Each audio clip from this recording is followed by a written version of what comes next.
Whiskey people, welcome to another really fun episode. This is a concept I've been wanting to put together from day one of this podcast. Let's talk cigars and whiskey. I asked a couple of guys who know a thing or two about pairing cigars with all types of whiskey to help me break it down. Michael Przydzial, Beverage Program Specialist for Southern Glazer's Wine and Spirits here in Las Vegas. Rob Amato, Key Market Manager for John Drew Brands Cigars, sat down with me at La Casa Cigar Bar and Lounge here in Las Vegas to guide us through the pairing of different cigars with their whiskey counterparts. We have Irish whiskey, Scotch, Taiwanese whiskey, American single malt, bourbon in this one. I mean, the spectrum is there. I hope you enjoy it as much as I did recording it. All right, everyone, let's get into it. The Whiskey Talkin' Podcast.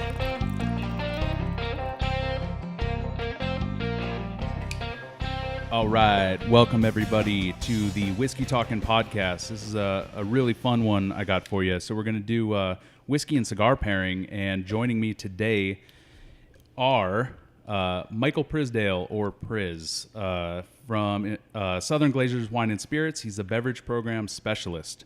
It's a mouthful, both of these guys. Welcome, Mike. Hi. Hi. That's Hi, good. Cody. We're definitely a mouthful. Right. And then we have Rob Amato. He's a key marketing manager for John Drew Brands. So welcome, Rob. Hi, Cody. Mike. Oh, Rob. it's like you guys just met. All right. So, yeah, today's going to be a fun one. We have a lot of spirits here, a lot of whiskey, and pairing up with cigars, some questions, and it should be a beautiful disaster of a show is how I say it. So, this is going to come out a little later, but day after Christmas, how's your guys' Christmas festivities? Go ahead. The Festivus was wonderful. Yeah. I unfortunately had my grandmother. She ended up in the hospital over Christmas, so that was a little rough patch that my family in particular had. But for me, Christmas was great. You know, got to spend time with family, friends. The girlfriend, everything like that. So, you know, it was some sad news that we had this weekend. Hopefully she'll be on pace for a full recovery this week, and everything should be great afterwards. Hope so. Well, you know, Christmas is like, it's one of those times too in Vegas, especially for me and a lot of people here. It's, you know, we always move here and there's lots of people in and out, and a lot of times you don't have a lot of family around. So it's definitely one of those times where you're like, you really can buckle down and like cherish your time with your family. So I'm glad you got to do that and hope for the best. Rob, how was your festivities? And we're all here at pretty early in the morning. We are all somewhat on time. One of us maybe not. Right. Rob. Well, you know, not bagels, to name names. You know, Bagel Cafe took a little while. Right. But you're here. How's the Christmas? Knish? No knish, just a bagel. It was early, you know, quick early Christmas. You know, got home early, went to my cousin's house, just quiet. That's what happens when you get older. Yeah. All right. So if you can't hear it obnoxiously, I'm trying to light this cigar and figure out what we're doing here. So basically we're going to be pairing up and then kind of going through the tastings and also asking some questions in the meantime. Real quick, like, Mike, what's your story and kind of where you grew up real quick and what led you to Vegas and kind of what led you to your current position in a nutshell? I know it's always... We have 2 hours or 3? That's all right. You can sum up pretty well. Thanks. So I was originally born in Rahway, New Jersey, which is kind of, I guess, northern side New Jersey, over by like the Newark area. Raised for the first couple of years of my life in Middletown, and then my father, he had the option of either going to Missouri to open up a General Motors facility. He was a foreman there, or taking a huge risk and moving his family to Las Vegas and going and opening up a casino. Nice. So that's very cool. Yeah, he chose that and moved my mother and I out here. It was just the three of us when we first got to Las Vegas in about 89, 1990-ish. And then my parents did really well out here for a little while. They had my younger brother, Lewis, who also works in the bar industry at Herbs and Rye. Never heard of it. Yeah, right? Every time that comes up on the show, Never heard of it. For the people that haven't been to Las Vegas before that are coming, it's definitely somewhere where you have to go. It's always on the top of the list, right? For sure. But he came around in 1994, and I had to learn how to share, and and different things like that, and had a younger brother. But I thoroughly enjoyed it, and I've seen you guys together. You look after him. But I try, man. Do you have that rivalry though? You want to know what's funny? So between him and I, we had a small rivalry when I was first learning, like, hey, I have to share half of my stuff, and I have this younger version of my parents that is just like my dad, looks like him, acts like him, everything else like that. And I got along great with my dad. Sure. Because I both my parents, but specifically with my dad because we were the guys, sports, this, that, and the other thing. And Lewis was no different. So we had like a little bit of rivalry when it came to sports and video games and stuff like that. But we were never malicious towards each other with it. And when it came to everything, my dad was always the one to reinforce, hey, it's your younger brother. You're going to have to look out for him. You're going to have to look out for him. You're going to have to look out for him. And he, coming from a family that had, where he was the youngest of 3 sisters. Right. So he had, 2 older sisters. So the youngest of 3. Did you just include yourself in the sisters? What's that? Did you include yourself in the sisters? No. I was sitting there trying to think. I'm like, one, two, how many were there? Yeah, no. So he had 2 older sisters, and it was always his responsibility to look out for them, even though he was the youngest. It's because he was the guy, and that's how the family was. So, anyway, always looked after Lewis, and he's always got my back, kind of thing, and that's just how we grew up together. Awesome, man. Which is great.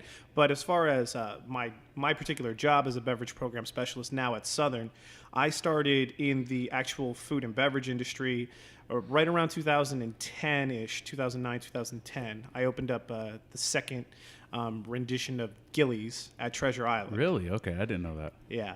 And although I wasn't a country music fan that much. You started as a barback? I started as a porter. Wow, okay. So you've climbed up the rungs, as it were. Oh, in the city. You have to, man. 100%. I paid a lot of dues in my time, and it started there. Most of it was, shots of Crown, Jaeger, really fast-paced country music, loading beer tubs for gilly girls, to Doesn't sound bad. No, it wasn't. it was the time of my life because, I'm sitting there and I'm like 23 years old at the time. And, everybody's dependent upon the barbacks. Sure. Because they're the backbone and the heart and soul of any bar operation. And, in the union environment, when you have the apprentice that's training to become a bartender, they kind of have like this middle role where they're trying to become a bartender so that, number one, they control their tips. They make more money. Sure. And number 2, they also have the barback responsibilities where it's like change the keg, this, that, and the other thing. But the porters, they're the ones that are, moving the pallets. They're the ones that are moving the cases upon cases of beer in an operation like that from the docks to the actual bar. Right. And we didn't even have a dumbwaiter or anything like that when we first started. It's funny, people listening to, and the more you meet people from around the country, they're like, barbacks? What the fuck are those? Mm-hmm. Like, they're, that's more and more... You're seeing that, to where they don't have the luxuries that some of us had, or were even barbacks. You know what I mean? So, but so you did that. You opened, and then you opened La Central or Central. So I went from Treasure Island and Gillies. I left Gillies. I started barbacking and apprenticing, if you will, at Treasure Island at all the different venues on call, and then which is another paying your dues moment. Like I did the same thing, and you got to because now you're appreciating it.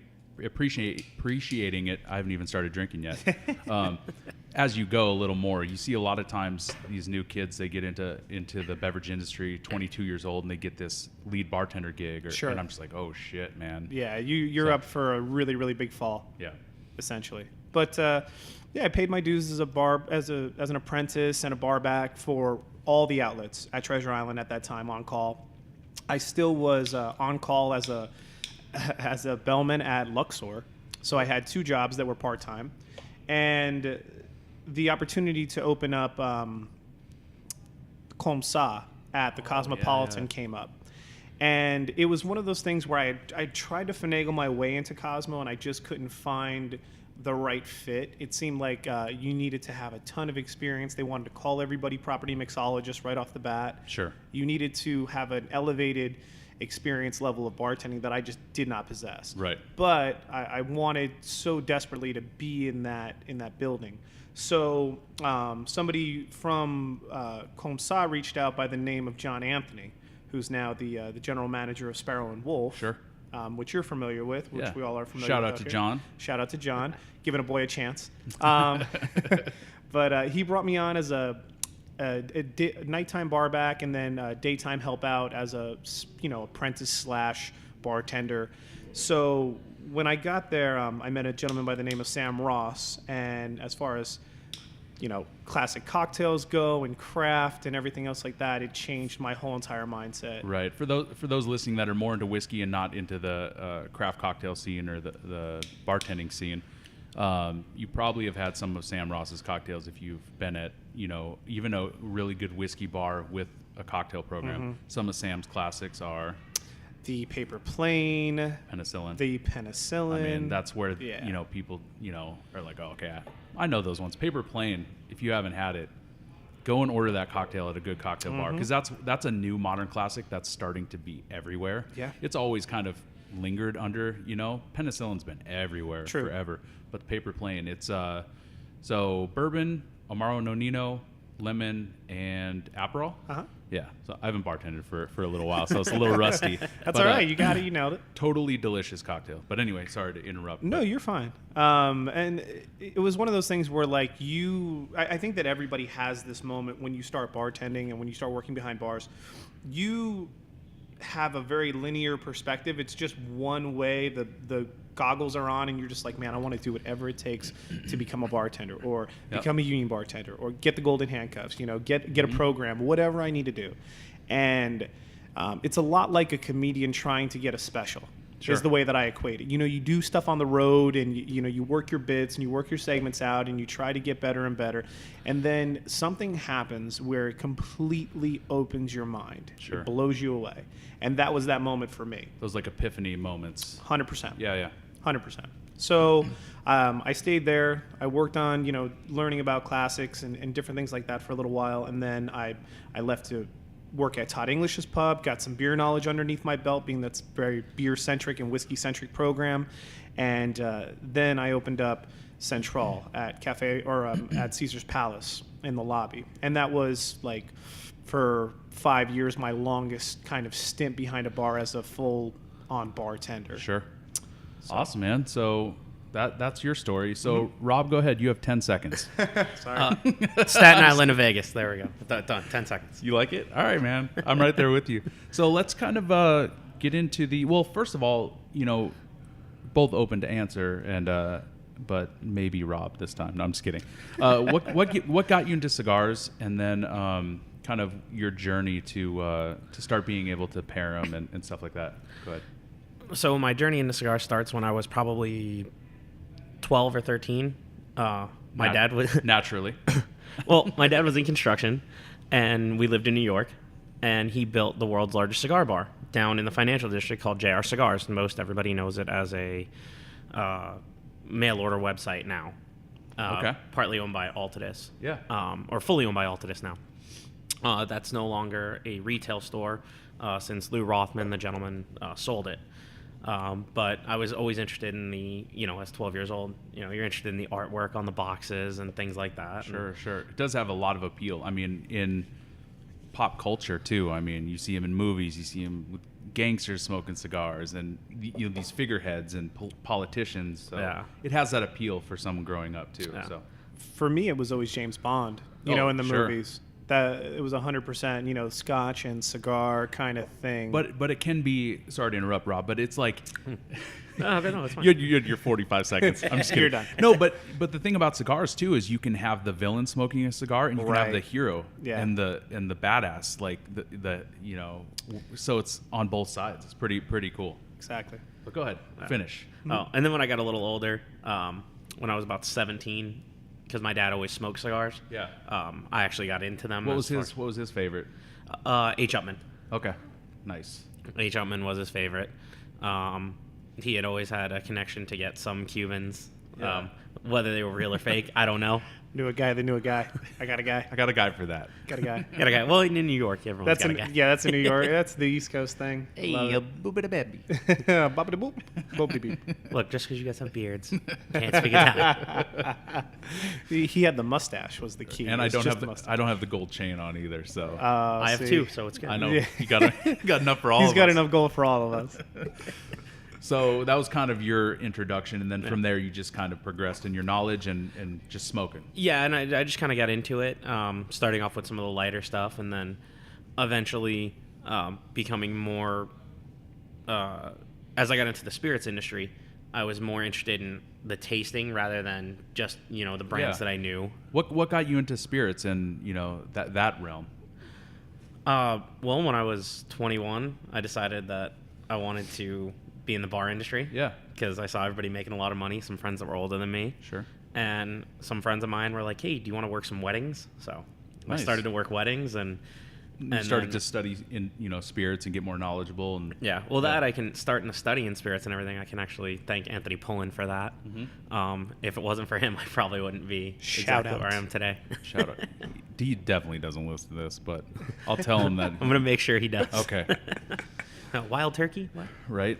Cool. What about you, Mike? What got you? You said briefly before this that cigars were first and spirits followed. Yeah, cigars were definitely first. Wow. I think my first cigar was at a hotel party at the Mirage when I was about 17. A buddy of mine, he gave me a cigar to smoke, and I, kind of gave me a little overview, some basics about cutting, lighting, don't inhale, Sure. try to get the flavor out of it, and just the regular, Don't dip it into the Well- spirit, or are well, you? What's your I mean, that stance on kinda- that? yeah. You want to get into that right now? Just the controversy. I'll bring that, Okay. I'll tie that into the thing, but like the etiquette, was first. And I enjoyed it so much at the party, even though I was under the influence of, alcohol, and I do not condone drinking underage. No, but, absolutely not. Yeah. People are going to do what they do.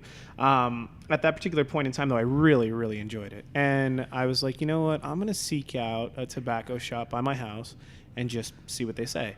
I'm 17 at the time, turning 18. Yeah. And, I went in there and I spoke with a gentleman by the name of Will, who is the owner of Tobacco Leaf out here in Las Vegas. He has a couple of different stores. Yep. And he was kind of like, all right, so you just turned, of age. You're trying to get into cigars. Let me kind of guide you in your journey. And he gave me a couple of smokes to try that were really, really budget conscious because I didn't have a lot of money to spend on, something like a cigar. And you don't really need to. It's kind of like spirits too. There's really enjoyable smokes for really great, I always tie it back into wine first before spirits, just because I Yeah, guess yeah. the price points are, very similar. That's true. That's true. You can buy $2 Chuck if you want to, have a 20-minute wine, as I call it, which is you open it up, you got to drink that thing within 20 minutes, Do otherwise. you want a full evening wine? Yeah, or do you, you want to Or multiple. Right. Yeah, yeah. And that's how cigars are. You Sure. can find really, really, really inexpensive cigars that taste delicious. Yeah. And that was kind of the journey. So I would go to the tobacco shop all the time, and I would try out different cigars, and then I got into the culture of the tobacco shop, which is, a group of mostly men. Sometimes there's a couple of females sprinkled in there, especially now. Starting to change a little bit with whiskey too. That's why I love this podcast. We're getting a lot of women reaching out for Female listeners and great. female enthusiasts for sure. Yeah. And that was the way that the Cigar Lounge was. It was a group of guys and gals that got together, and from all walks of the trade. We had big time real estate people that went in there, doctors, pilots, and then plumbers and different type of construction workers and stuff like that.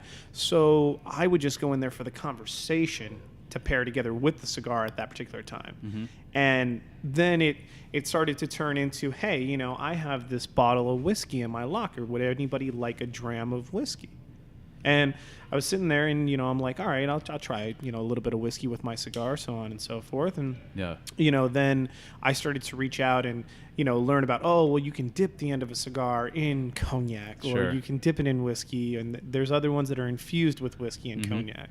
And it ended up being the, I guess, the guiding force to take me into spirits was cigars. Cool. That's such, and I'm guessing that's, you're an outlier in that sense. Most people will get into spirits first and then cigars, as maybe you get older, because it's, and I'm generalizing, and there's going to be quite a bit of generalizing, which isn't always the case, but you see a lot more people get into cigars as they get older. It's definitely a different game now. Like, you're seeing these younger kids drinking Isla Scotches and, going after cigars right from their 21st birthday, and really, sure. But I think that goes along too with maybe the American palate is a little bit more advanced, so we're more in tune to more flavors. We don't need this neutral. So it's interesting, and it's one of my get off my lawn moments where I'm like, oh, you see these young kids come in and drink this smoky Scotch. I'm like, where do you go from here? Where do you go? Right. So, but it's cool to see. I remember in college, like, my drink of choice was Jägermeister. And it's like, still sometimes my drink of choice. Yeah. And when you really like break it down, it's a bitter. It's a bitter. Yeah, it's a really great made bitter that will work in a lot of things. It's just gotten a bad rap. Right. So. And I think about like how much did that change my palate over the years? Sure. Just drinking that when I was like in my early 20s. Yeah.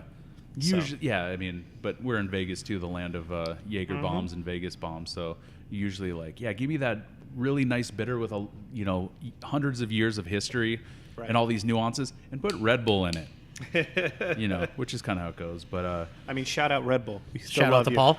Absolutely. Shout out Paul. Nothing wrong with Red Bull. Yellow Red Bull, all day. Although not so much anymore. I'm more into teas now. I love tea. So anyway, that's where we are right now. Yeah.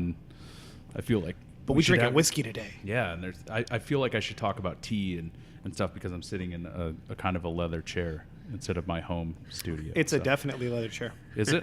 Okay, I can smell it. Okay, it is. There's it smells of rich mahogany. It is. You can taste it too. Yeah. Yeah, you taste it. I feel great in here. So what are we smoking, Rob? Yeah, let's get into it. First, we're smoking the Liga Privada T52 from Drew Estate. It's part of the Liga line. So it was the second one that came out. The Liga 9 was first. These were created by Steve Saka. The wrapper is a Connecticut wrapper. For those listening that are kind of entry level, explain just briefly wrappers and what this does for the cigar. So wrapper is where you're going to get most of your flavor from. And wrapper with the W, not with the R. Right. Not like chicka chicka. We'll get into that in a second. Yeah. Actually, if you can wrap this whole section that you're going to talk about, I'm just kidding. Not gonna happen. I'll give you a beat. Naga. Go ahead. So they're using Connecticut wrapper, which is obviously grown in Connecticut, and then it's a Maduro, so it's been aged and fermented. Okay. So very similar to aged and fermented whiskey. Right. So the Maduros are always going to have that darker color. Yeah. Okay. And it doesn't necessarily mean stronger; just means darker. That's a good point to bring up. Different flavors. Sure. Yeah. But generally, are they going to be more of a sweeter cigar on if you're generalizing, or stronger? Not sweeter, but generalizing, yeah. Okay. Yeah, they're gonna be a little bit stronger. cool. So would this be a cigar that you'd recommend for someone just starting out, or not so much? Probably not. Okay. Somebody just starting out, I would recommend something like a Undercrown, Okay. either Shade or Maduro. Relatively price conscious as well. They're usually around $10. Cool. And What they're does great. this one run? About 18. Okay. So we're kind of, where the tiers for prices lie with cigars? Because spirits, it tends to be like 0 to 10, and then 15 to 25. You know what I mean? Like there's these ranges of spirits. What? Well, I think getting back into the Connecticut grown wrapper, what a lot of people are unaware of is that for a very, very long time, the Florida Keys were one of the top areas for tobacco production after Cuba. Okay. So, like in the 1930s, 1940s-ish? Yeah, before pre-revolution. Pre-revolution of Cuba, the Florida Keys, I mean, they would export millions and millions of pounds of cigars every single year. And it's one of those things where cigars have followed this kind of this journey almost like rum, where they've moved throughout coastal regions and different areas and stuff like Based that. on political pulls and 100%. So you get to know cigar history just like you said rum in particular, but liquor history, right? You can't help but learn just history in general. Yeah. Political movements and 100%. And it's one of those things where in order to make a completely U.S. made cigar, you're going to have to pay more for it.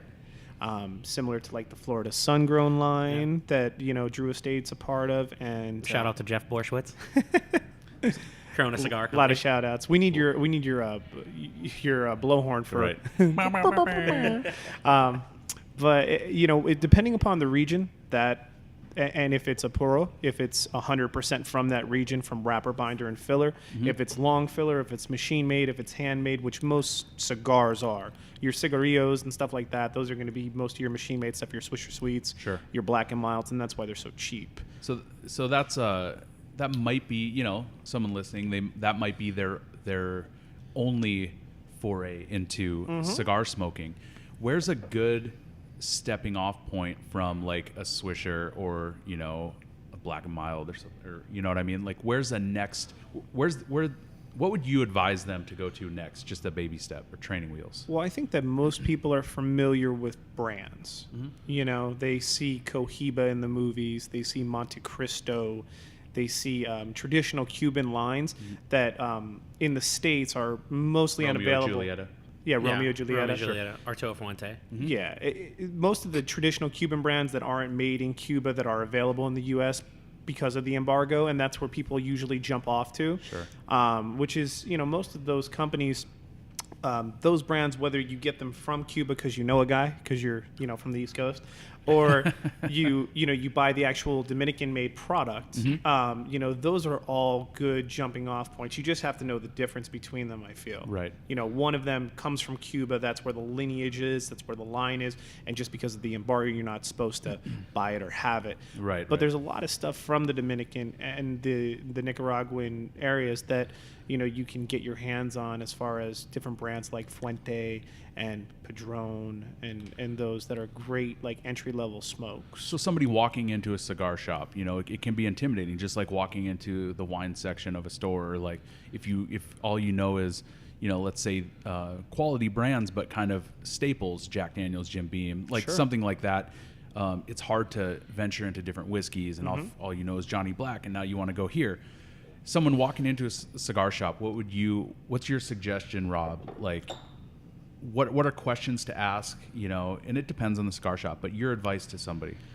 Well, usually the person, when you're walking into the cigar shop, the person at the cigar shop is usually going to ask you, what do you usually smoke? And in that case, if you haven't before, just be honest and tell them, I've never smoked before, so I need something that's, maybe not too full-bodied, something a little lighter, medium maybe. So they should be able to help you. But I think the key there is to just be honest. Don't walk in thinking that you should know everything. Kind of let the ego down a little bit, so then you can really start to learn, right? Same thing in spirits, I think. I think that every single time that I walk into a tobacco shop, I like to ask the tobacconist. And I mean, I've been smoking cigars for 15 years now, and it's one of those things where I don't always get a chance to see what's new, what's out. Sure. I want to, most of the time I approach it the same way that I approach spirits. I want to try something that I've never tried before. Yeah. And it's like the person that knows the most about their inventory is the person that works there, is the tobacconist. Absolutely. So why would I not use their knowledge, to help me find what I think is appropriate or what they think is appropriate for me? Sure. That's great advice. What spirit are we drinking? You want to get into that? Yeah, let's dive right on in. I mean, we've been sipping on it for a couple of minutes. Right. It is the Green Spot single pot still Irish whiskey. This is a fun one. This is a really cool. It's delicious. You want to tell a little bit about it? I got some things written down, but go for it. Go off your notes. It's fine. So yeah, I'll follow up. Produced for Mitchell and Son of Dublin by the Irish distillers, right? So that's Pernod Ricard, I believe. That is Pernod. Yeah, so at the Middleton Distillery in Cork, Ireland, 80 proof. So we have 40% MSRP, anywhere between $60 and $75. Launched in the United States first in 2014. Jim Murray, who writes a few things about whiskey, I heard, every once in a while. Once or twice. Yeah. He said it's unquestionably one of the world's great whiskeys. So that's a pretty good stamp of approval. So, and that's a few remaining bonded Irish whiskeys. They have Yellow Spot also. We can kind of get into that, but you know, where do you see this fitting into this you know, pairing with cigars?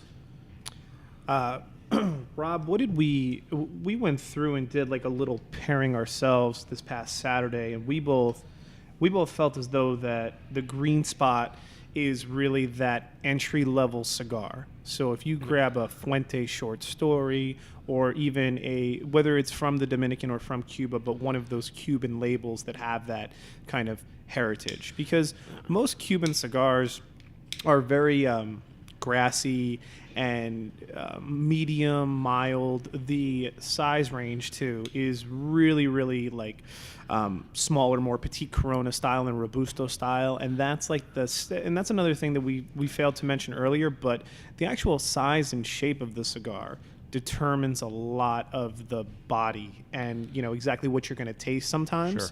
So the traditional sizes are a great way for somebody to jump into cigars. If you smoke a Lancero, a Robusto, a Corona, a Petite Corona, those sizes that are smaller in ring gauge, more flavor from the wrapper. I think I met Don Eduardo, who made the Lancero in Cuba. Yeah.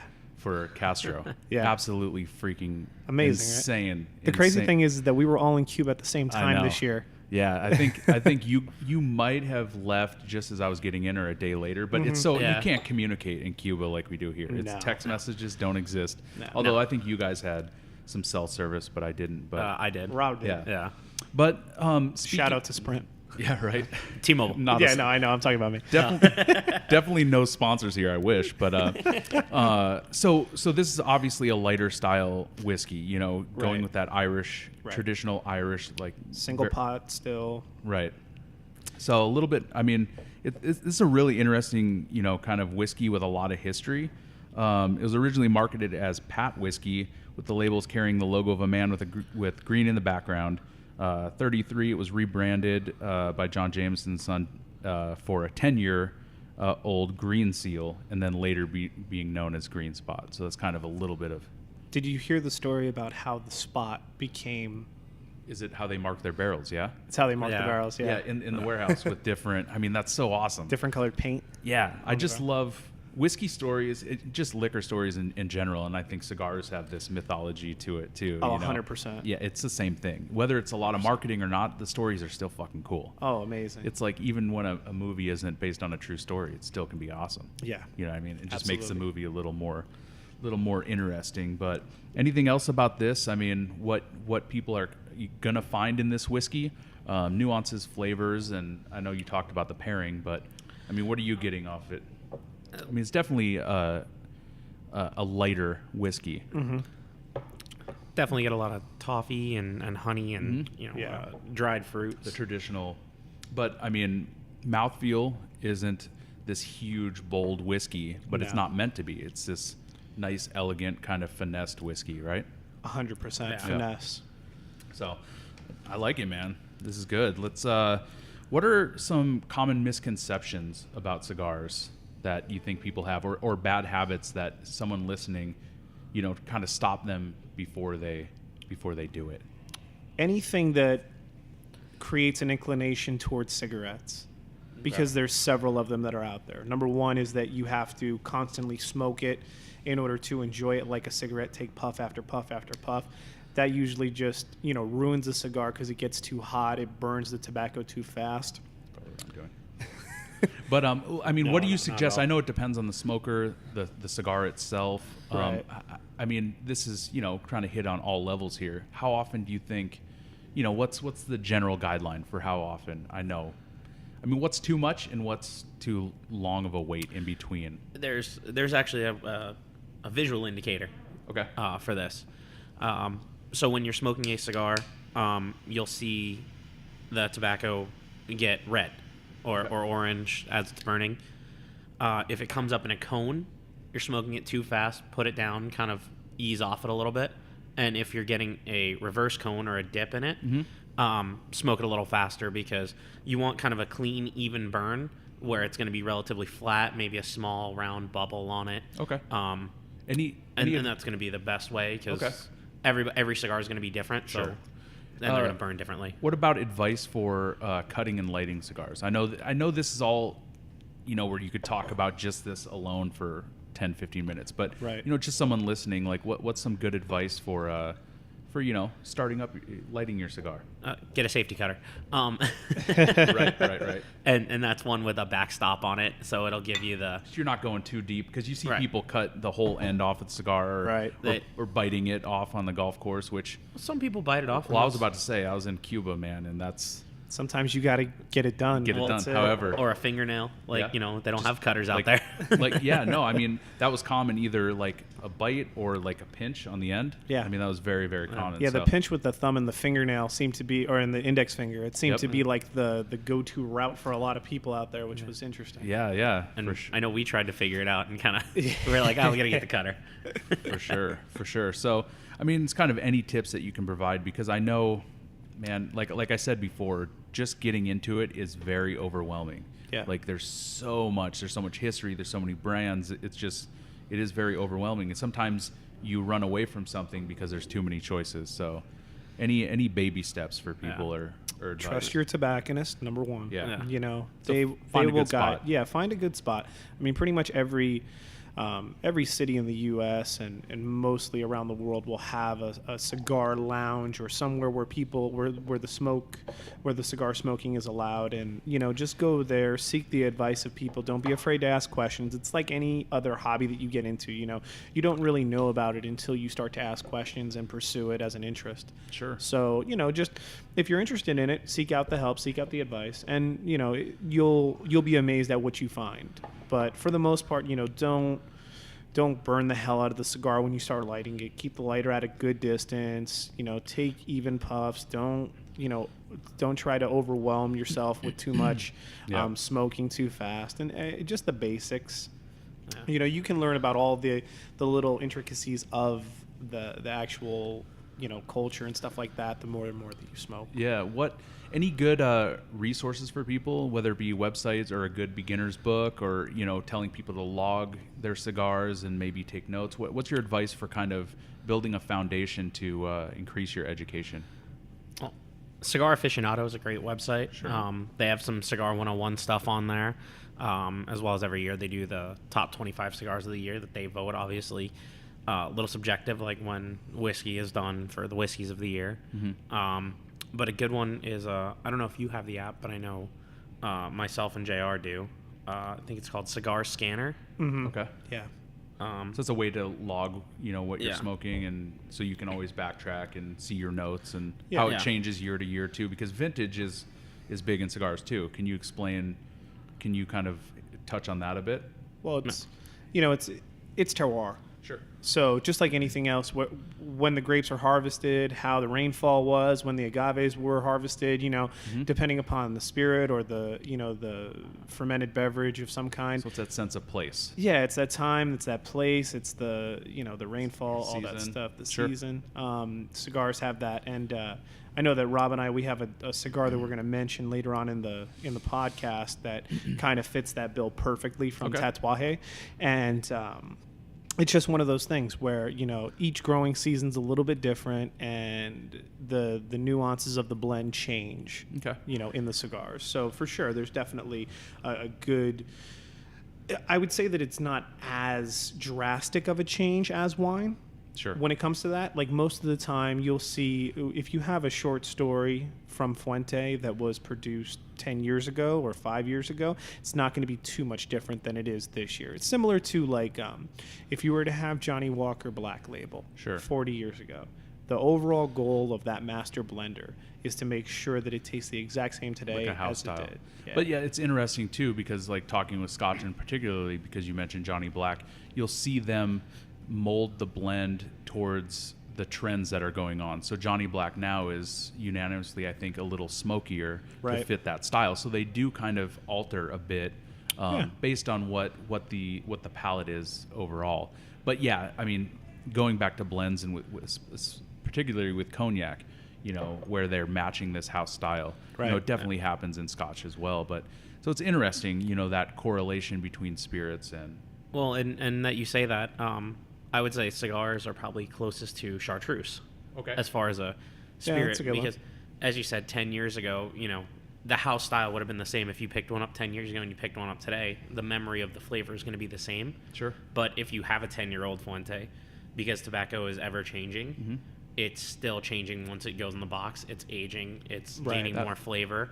Would you have it aging around changes it? Right. Yeah. There's so many elements, a little bit more so than a bottle that's closed, even though that can get some oxidation. And you get a chartreuse from the 70s.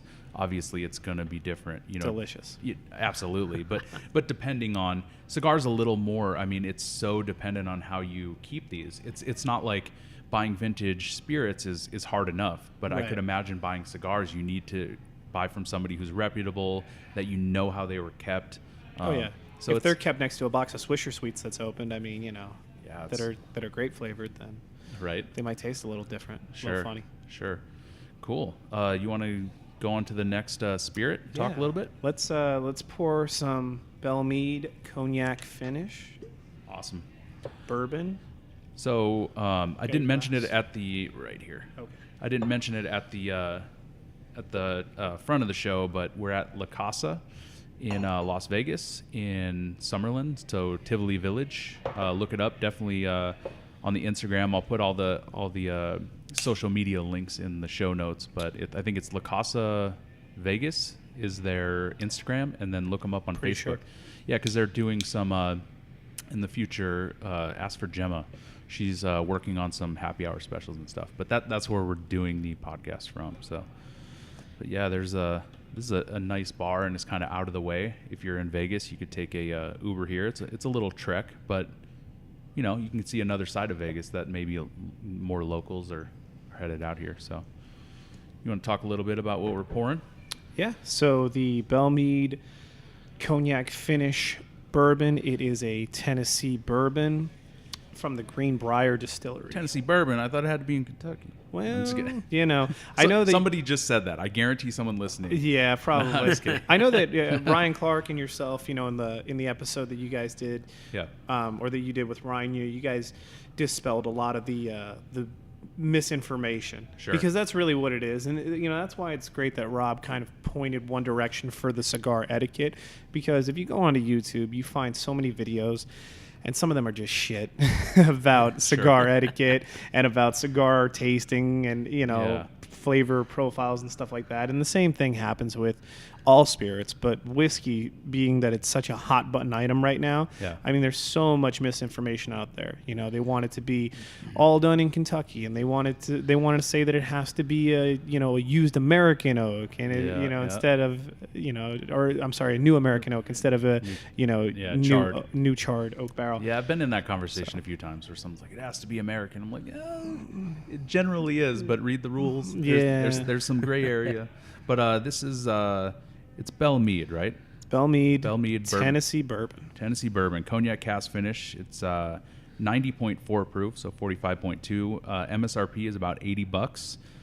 Nelson's Greenbrier Distillery opened in 2015. Just 105 years after Prohibition forced the closure of one of the nation's most prolific producers. The distillery is run by Andy and Charlie, great-great-great-grandsons of Charles Nelson, who founded the Greenbrier.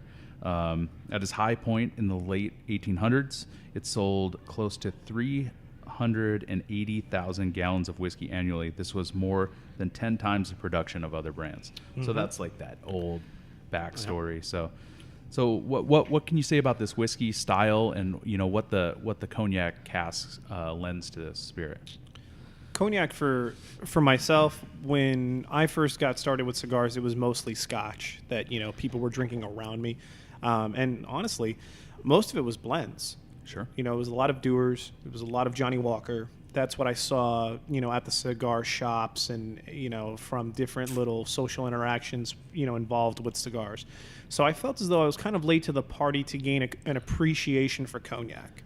And I know that Nate was just on the podcast. Mm-hmm. That episode's coming out pretty soon, and he's one of my favorite people in the industry for sure, especially with Hennessy, Mm-hmm. And I loved Hennessy and their expressions of cognac way, way, way before Nate started there.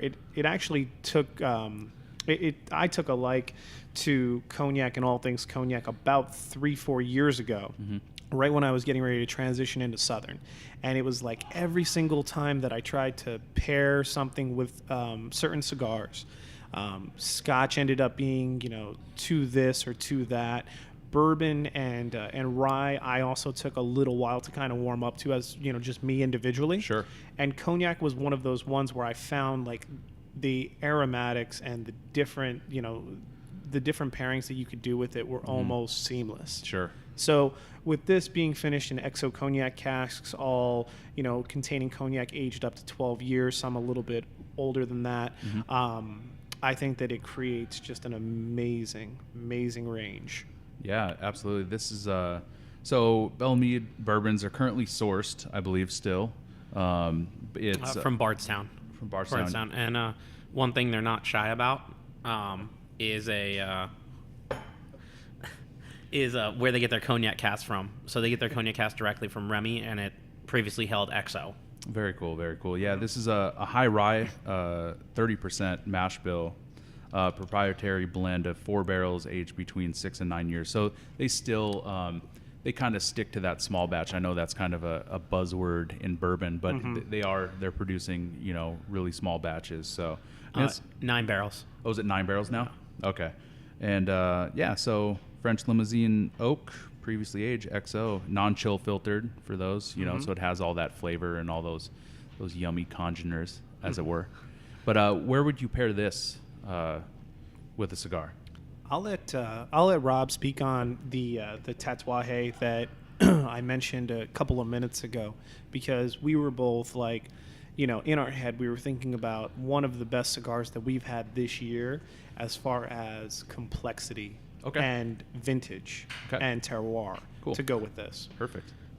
So one of the best cigars, it's the L'Atelier Cote d'Or 2017. They started this project in 2015 and then came out and redid it for 2017. So very identical. So they changed the size and then went back to the original size, correct? A year later? Yeah. Cool. Yeah, most people would agree, and you can see the reviews online that the 2016 was not nearly as... So was that pushback from the general public where they're like, oh shit, let's go back to what the generally was accepted as a better... Yeah, and going back to trends, we were talking about Johnny Walker having a little bit more peated whiskey in the blend for Black Label now. With whiskey, you see different finishes and different style blends emerge, and sometimes you get black double, and different versions of the same product, or different products altogether. With cigars, you can change a size and have a blend that's the exact same taste, flavor-wise. Okay. Very, very different. So that was, I think, a lot of the feedback that they got, because cigars, they kind of had like this resurgence with Opus and Fuente in the early 90s, and then they tailed off a little bit, and then the boutique cigars like Tatuaje, who were one of the first to the table in the late 90s, early 2000s, they came out and they brought back this old world size and style with like the Grand Havana line and stuff like that. And it seemed as though the next kind of golden era for cigars was taking place, but people, especially in the U.S., they seem to enjoy really, really big ring gauge smokes for whatever reason. Do you think it's that stigma of like you have this big, this whole like gripping with your whole finger type of, you know what I mean? Is that just comes from what they think they should be smoking? Once again, and misinformation, you see those guys, you see those bachelor parties in Vegas, man, where all the guys are smoking these big like tree trunks, and just hanging out of their mouth, slobbering all over, thinking that's what they should be doing. 100%. 100%. Absolutely. So this is you're describing more of a full body, like medium to full strength. Yeah. So this is a full bodied, definitely full strength cigar. So it's a 7x47, and for those 7 inches long and 47 ring gauge is not very big. Relatively average. For some people, it's big. I was about to say 7's pretty good, right? No, 47. 47. Yeah. So is it more about the length or the girth? Cigar. I've always been told you can't get to England in a rowboat. Keep it classy. HR is gonna love you, Mike. Hey, I talked to the guys in compliance and the ladies in compliance, and they both said, but no, I'm just fine. So what L'Atelier did with Shout out this, compliance. I love the shout outs in this one. they used a hybrid called Sancti Spiritus. It's a Carrillo and Paleo de Oro. So Paleo de Oro From Ecuador? yes. Cool. Yeah, that comes from Ecuador. Yeah. It's basically a bitch to grow. Okay. And it's very susceptible to mold. That's why it's actually banned in Cuba. Wow, okay. So they're having some of the same problems, like you're seeing similarities with like wineries, where like a Pinot Noir is a piece of shit to grow. So to get a good one, it's rare, or it's going to raise the price a little bit. That's actually the exact comparison for wine to this. And Okay. peat's huge on wine. Mm-hmm. So this is where it kind of comes from. Okay. And with this, you tend to get a lot of that terroir that you're getting. Very typical to a Cuban, where you get the barnyard kind of smell to it on first. A lot of coffee notes, a lot of dried fruits. Cocoa, yeah.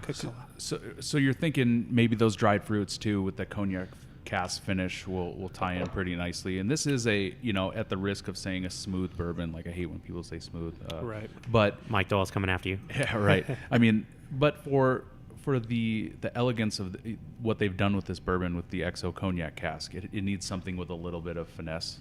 Yeah. What's the price point on this? They're usually around 17 to 20, depending on where you find them. Okay, so this is almost like next tier, like middle tier for cigars, Yeah. would you say? Yeah. Very cool, very cool.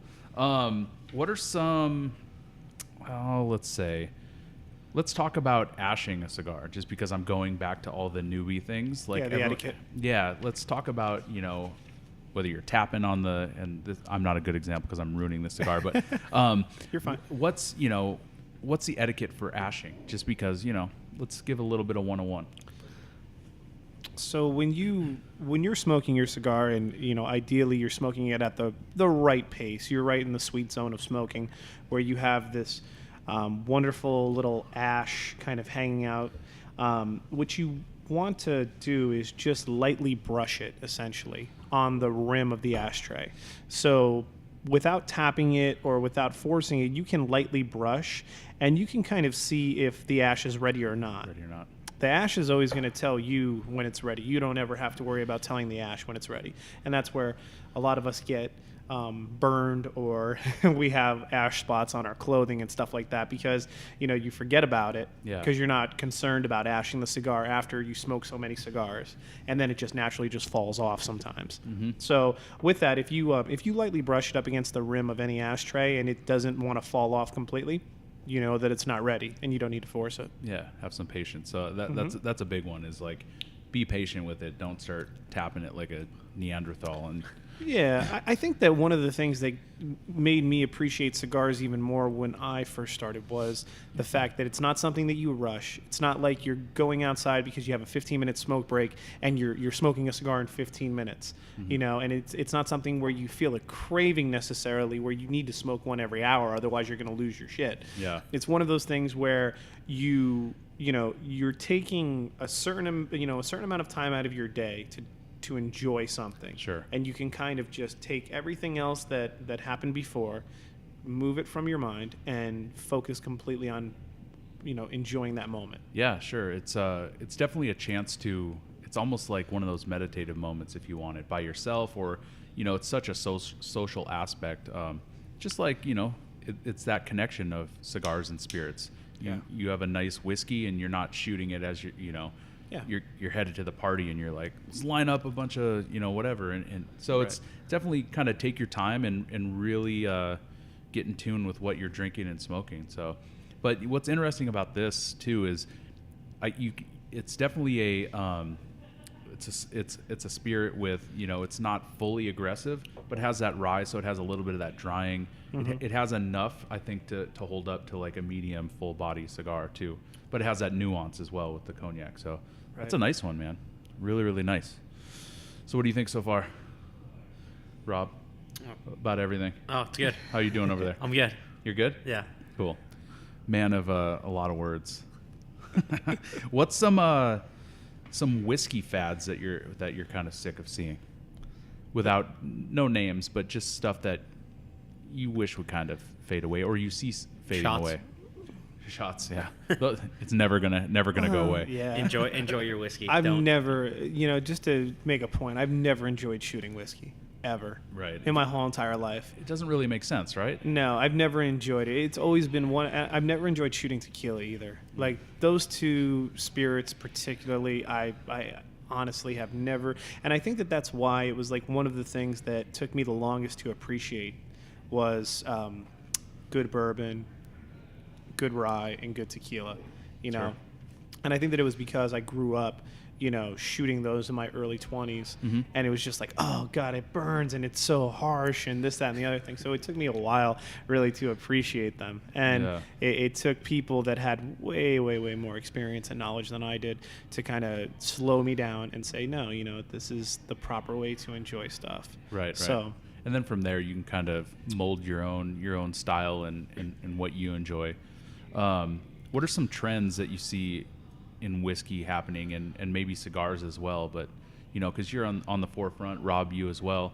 For people listening, what do you foresee? I know it's very hard to predict the future of whiskey, but I mean, what do you see happening in the landscape? I think that we have it coming up a little bit later after our next our next whiskey that we're going to taste. But for number 4, I mean, obviously whiskeys from around the world that are making their way from India, from Taiwan.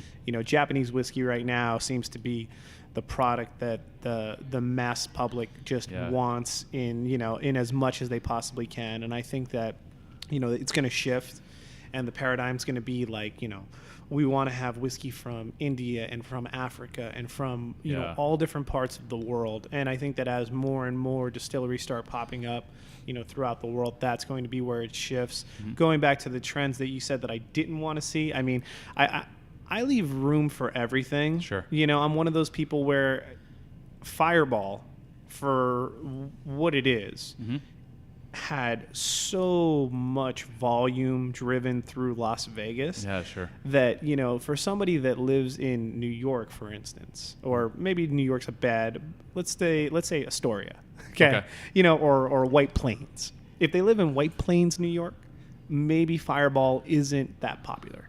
Right. But if they live in Manhattan, or they live in Las Vegas, or they live in Austin, you're going through so many cases of it for a reason. And you know what? Maybe it's the next college kind of shot and whatever. But so it'll have that rise and dip, and everything has its place in the world, you know. And it's like I could say, well, I'm not really a big fan of flavored whiskey. I don't want to see it anymore. But I mean, who am I to tell people what to drink and what to smoke? Right. So that's kind of where I guess I would answer that question. That was that you posit? Yeah, so on to our next whiskey. We have Fireball here. No, I'm just kidding. Shout out Sazerac. Right. Shout out. No, but I definitely agree with you there. What I'm really excited about is, and it's coming up later as well, not to keep referencing future whiskeys, but American single malts. And then I think what's going to be really fun too, because we've had this uprising of craft distilleries, particularly in the United States. Definitely all over the world too, but is we're going to eventually get this terroir of different states in the United States. Like, oh, that's more of a Washington whiskey, 100%. And that's what I think is going to be fun in the next 10 to 15, 20, 30 years, is to say, oh, Colorado has a style, Texas has a style, Nevada has a style. Yeah, you know what I mean? That to me, that's going to be fun. But what about you, Rob, as far as trends and I think people are more accepting to blends now, and not seeing blends as a dirty word. Age statements aren't everything, and that starts to get stripped away. That kind of go ahead. I think everything here that we're tasting today doesn't have an age statement on it. Yeah, actually, pretty much everything. Yeah. Which is very cool. So that kind of leads us into our next whiskey. If you want to introduce it, our next whiskey is the Macallan, edition number 2. So a little known whiskey company, a little craft distillery. Yeah, I mean, little Scotch distillery that you might have heard of. A couple of people out there. I mean, out of the thousands of listeners that you have for this podcast, maybe 2. Been around for a few years. Awesome. So this is the edition number 2, Macallan, 48.2%, and it runs about 100 to 120 depending on where you are. That's Speyside style, yeah, or no, Highland. Sorry. No, it's. Oh yeah, well yeah. Yeah. So edition number 2 is a collaboration between master blender Rob Delgarno, I think is how you pronounce it, and legendary Spanish chefs Joan, Joseph, and Jordi Roca. So a combination of sherry, so sherry casks, floral, fruity. I just bought edition number 3 recently, and then after Rob picked one up, and I didn't get number 1, but can you explain a little bit about what we're getting from number 2 and kind of the process of what Macallan's kind of going towards lately, rather than just putting out age statement whiskeys? Yeah, so with Macallan, they've done this as an annual release for the last 3 years, and with them, it's a combination effort between different palates. So it's the ability to have a non-age statement whiskey and have a master blender, and whether it's a well-renowned chef or just another palate, to kind of blend different Macallan barrels together to create a very, very unique flavor, uniquely complex in all their different ways. I know that with edition number 3 this year, they talked a little bit about how the focus was on the aromatics, and with edition number 2 and 1, the focus was, in different areas of whiskey when you're actually tasting it. So with edition number 2, this is my favorite edition that's out currently, personally. I think that it has one of the best pairings with a wide range of different flavors, and most certainly cigars. Okay. Especially because of the fact that it's a little bit higher proof, and it's delicious in my own personal So this is going to hold up to something like what cigar? Where are we going with this one? This one we're going to go with the Padron Anniversario. Yeah, see this Exclusivo Maduro. See, that's my range for somebody who enjoys cigars but isn't so far advanced as you guys. Like, I'll know that if I walk into a humidor, I'm gonna look there because I know that I'm gonna like it. Yeah. Obviously, I'll ask for suggestions and try some new things, but if I kind of want a staple, that's kind of where I'm at. So, kind of explain what you're gonna get from that cigar and how you'd pair that up. Well, first off, it's a lady. Gotta refill the lighter here. Rob's actually urinating in the corner. Rob, you can use the restroom. You're allowed to leave. I'm going to use the restroom, and I'll let Rob. Yeah, go for that. it. Go for it. So this is a Nicaraguan Puro. Okay. And a Puro means, as I spray lighter fluid all over myself. Rob just blew himself up. So Wouldn't be the first time. All right, now that Mike's gone, oh my God, do I have some stuff to tell you about Mike? I'm just kidding. No, go ahead. Sorry. So a Nicaraguan Puro, or Puro from any country, is going to be a cigar where the wrapper, binder, and filler are all from the same country. So this happens to be all from Nicaragua, 100%. So this is the anniversary, or how is it? 1964 Anniversary, or as they call it, Anniversario. So this is readily available, Yes. Yeah, this is readily available at most every tobacconist and shop. Awesome. Price point around on the this country. one? 15-ish? 15 to 20? 17. Okay. 20 on the high end if you find it in certain places, So you're still, I think if this is a great one, maybe if you're looking to get something a little bit more expensive but not go crazy, this would be a good place to start, yeah? Yeah. And, Padron is a great cigar. I like to say Padron is a benchmarking cigar. Okay. Explain that a little bit. Because there are benchmarks. I mean, we have a Macallan here. Right. Although it's an edition number 2, but it's based off of a core line that's Right. pretty much a standard. Right. Right? So explain. So when I say benchmark, I mean, if you taste it, and any good cigar is going to be a benchmark, but what's the benchmark for that brand? This happens to be the benchmark for the Padron brand. You get it anywhere, and it's always going to taste the same. Whereas, not to reference tequila, but Patron, no pun here. Right. Is going to taste the same no matter where you taste it. Belvedere vodka, Sure. Macallan 12-year. All right, Mike's coming back. Hold on. Let's stop talking about it. Those are the benchmarks. Right. I got you. Welcome back. And Priz back in the house. He'll figure out those. I swear to God. Bro, Hold on. What are There these? you go. No. Hold on. Flip it. Flip that ear. Technical. There we go. Oh, shit. Priz just figured out the Wow. the Da Vinci code that I set up for him. Holy smokes. Right. Jeez. That was Were these Amazon Primed? Were these headphones Amazon Prime? Is that why? Audio Technica, man. Oh, man. No, he might have not got them yet. Prime's having some problems. Oh, True. yeah, that's right. Tell me about it. But I mean, what's your take on Padron? I think that it's fantastic. Obviously, they just, their patriarch, Jose Padron, he just passed away, what was it, a couple of weeks ago? Yeah. So he is like one of, we talk. It's Nicaraguan, right? Yeah. Nicaraguan. We talk a lot about, you talk a lot in your podcast about, whiskey and how there's essentially when it comes to American bourbon, there's forefathers for American bourbon. Sure. And I mean, he's definitely one of the forefathers of that movement from Cuba to Nicaragua or, to Miami, essentially, which is where their main headquarters is based out of. Okay. Obviously, the cigar production as far as tobacco goes through Nicaragua, but I mean, everything gets, distributed out of Miami pretty much. Sure. Yeah. And Right in the heart of Little Havana. yeah. And it's one of those things where that particular brand in and of itself, I mean, that was one of the first smokes because I kind of got into cigars right as the Anniversario line had just come out. Mm-hmm. And, like they had the old Padron 3000 series and, the brown label Padrons that were really inexpensive. And it kind of like was one of those things when I was down and out on money that, I could buy and enjoy and smoke. And regardless of what anybody wants to think, like you can go to a smoke shop and buy a cigar and hang out, and it doesn't necessarily matter if you bought a $3 stick or if you bought a $30 or $40 stick from that particular retailer. Like if you're sitting down in the lounge having a cigar, you're of the same mindset and the same experience as everybody else. So that was oftentimes where I went before there was as much diversity in cigars at that time. Sure. Would you say that are there a few cigars that kind of set a new standard or set a style, from when the big growth started to happen?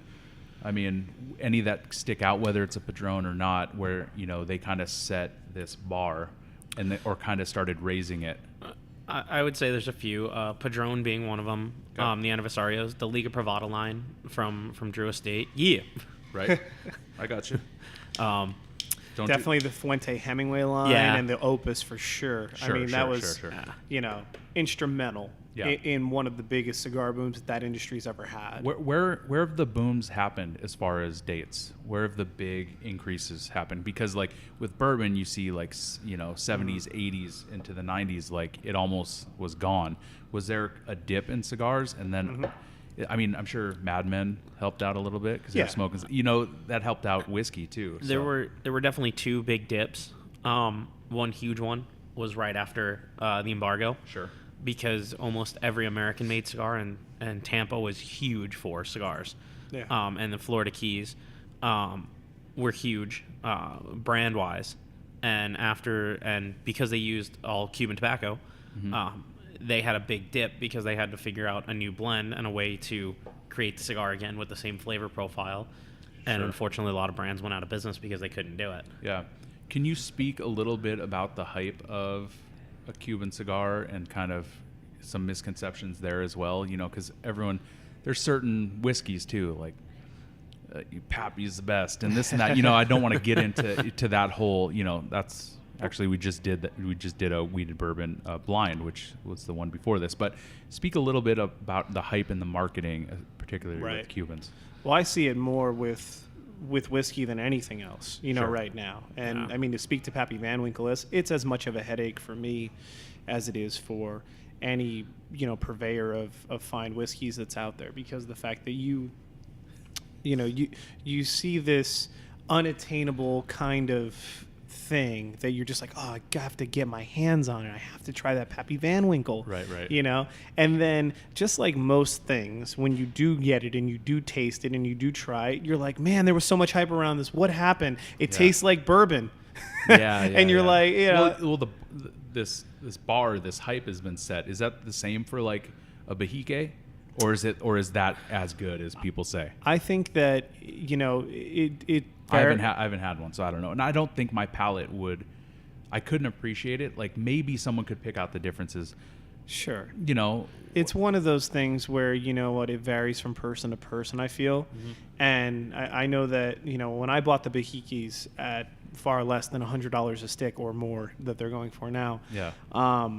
I thought, wow, you know what, this is a tremendous smoke for $35. Well, I was about to say, so the value was there. Right, the value is there. But I also remember, you know, smokes that I paid more than I needed to for, like when Cuba had a special release Monte Cristo, the Edmundo Dantes. And I was like, you know, The Count of Monte Cristo is one of my favorite books. This cigar is made in homage to, you know, Alexandre Dumas and all of that. And, you know, I wanted to try it because of all the rave reviews that it was getting. Yeah. So I was like, you know what, if I have to spend $75 a stick, I'm going to spend $75 a stick. And I Right. did just that. And I have to say that, you know, it was one of the best cigars that I've ever smoked in my life. So was it worth it to me? Yeah. Is it worth it to the person that goes to, you know, buy Padron 3000s by the box for $3 a stick? No, probably Yeah. not. You So- know, just like with anything else. Yeah, worth is very personal. I find with spirits too, the hype can make things taste better. The label can make things taste better. That's why, you know, I'm focusing on a lot of blind tastings with this Sure. podcast. But you know, it's also who you're with, the time you're having, the music that's playing, the time of the year. I mean, there's so many elements. You find this with wine too. You know, like 100%. you know, some of these master sommeliers, when I was doing the Cote Masters test, he was saying, you know, my favorite bottle of wine was this $10 bottle of wine, but you know, it's my favorite to date because it's the day I asked my wife to marry me, and we were in a park, and it tasted the best. So it's and it brings you back time and place, Sure. you know, to somewhere. And that's what cigars always do. Yeah, and I think a lot with the Cubans is, and Ryan Clark references this a lot, referencing Havana Club, because he's always had it. Yep. You know, when you've always had something, it's not. Yeah. When it's not difficult to get, people don't treat it as this magical thing. Yeah. right. You Right. know, It's both- demystified. Well, Right. you want that unicorn. You want to catch that. You know, 100%. Right. 100%. You know, both Mike and myself and yourself to a degree. I mean, we have access to Cuban cigars whenever we want them. But I'll tell you what do we pay for that 5-pack from the roller at Hotel Savella? Oh, it was like $25. $25 for 5 $30 sticks. bucks. And Yeah. he rolled them right there on the spot and handed them to us. They were incredible. Yeah. Yeah. And I don't know if they were incredible because that was the first cigar that we sat down and had after All a the 12 travel, a walking 12-hour going through plane. customs. Yeah. Walking like you guys walked everywhere. Yeah, Yeah. we did. We did a lot of walking. I was lucky in Cuba to where we had someone driving us, but Well, we like could when have got a you- car too, but Yeah, but I mean, when you were, I think walking in places you don't know, like there were times I would wake up early in the morning and walk through the neighborhoods and like do Yeah. a couple miles, and that's much more, like it was much more fun than just getting driven everywhere. Yeah. So you guys got the adventure down, but you're saying situationally you saw it, you know, rolled right there, and it was your, you know, it just makes it that much more special. Now your mind is telling you this is one of the best cigars you've ever had, you know, or something, you know. Yeah, and it takes you back, once again, time and place. I remember one of my good buddies who I opened up Gillies with, him and his girlfriend, they came out to Vegas a little over a month and a half ago, and they were talking to us, and that's where I got the label 20-minute wine from, because they Okay. were talking about how when they first got together, they were so broke, and they were telling my girlfriend and I this, that they would buy like the cheapest bottle of wine they possibly could, and it would have the aromatics for all of about 20 minutes, or, you know, after about 20 minutes, that's when it was okay to kind of drink it after it had kind of leveled off, and, Yeah. and so on and so forth. And it's just like, you know, they always remember that wine, and they always remember the time and place, because it's when they were struggling and when they were together, you know, kind of thing. Sure. So I think that it's subjective, and it's different Yeah. for everybody. And definitely our memory intensifies our experience, you know. Yeah. And what's your guys' warm hug whiskey or cigar where you just need like that familiar comfort? Like what's a pairing where, you know, you just want that familiarity, and what's yours, Mike? My warm hug cigar would definitely be a Fuente short story. Okay. It's where it all started for me, and with that particular brand, like, it's a cigar that you can smoke within about 40 minutes. So it's not something that you have to devote a lot of time to. Hence the name. Yeah, short story. And it's Great marketing. Yeah, So, it's just like, amazing marketing. Yeah. And it's very economically priced. You can usually buy them around $5 a stick wherever you're at, even with tobacco tax pretty high out in Las Vegas.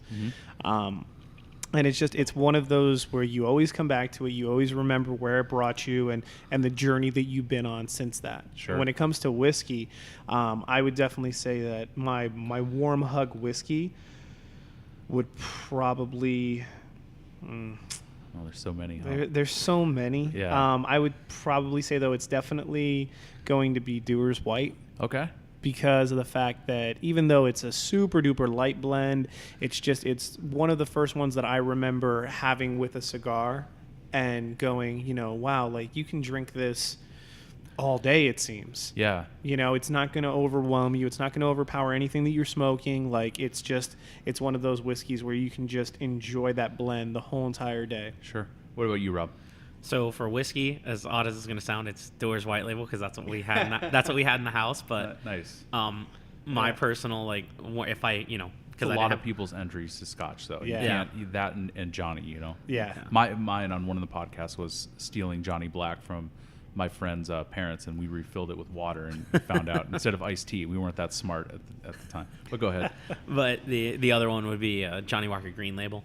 Oh, wow. Yeah. What? When you have a little more money. Yeah, sure. I mean, what's a whiskey for you guys that kind of changed your mentality of what whiskey could be?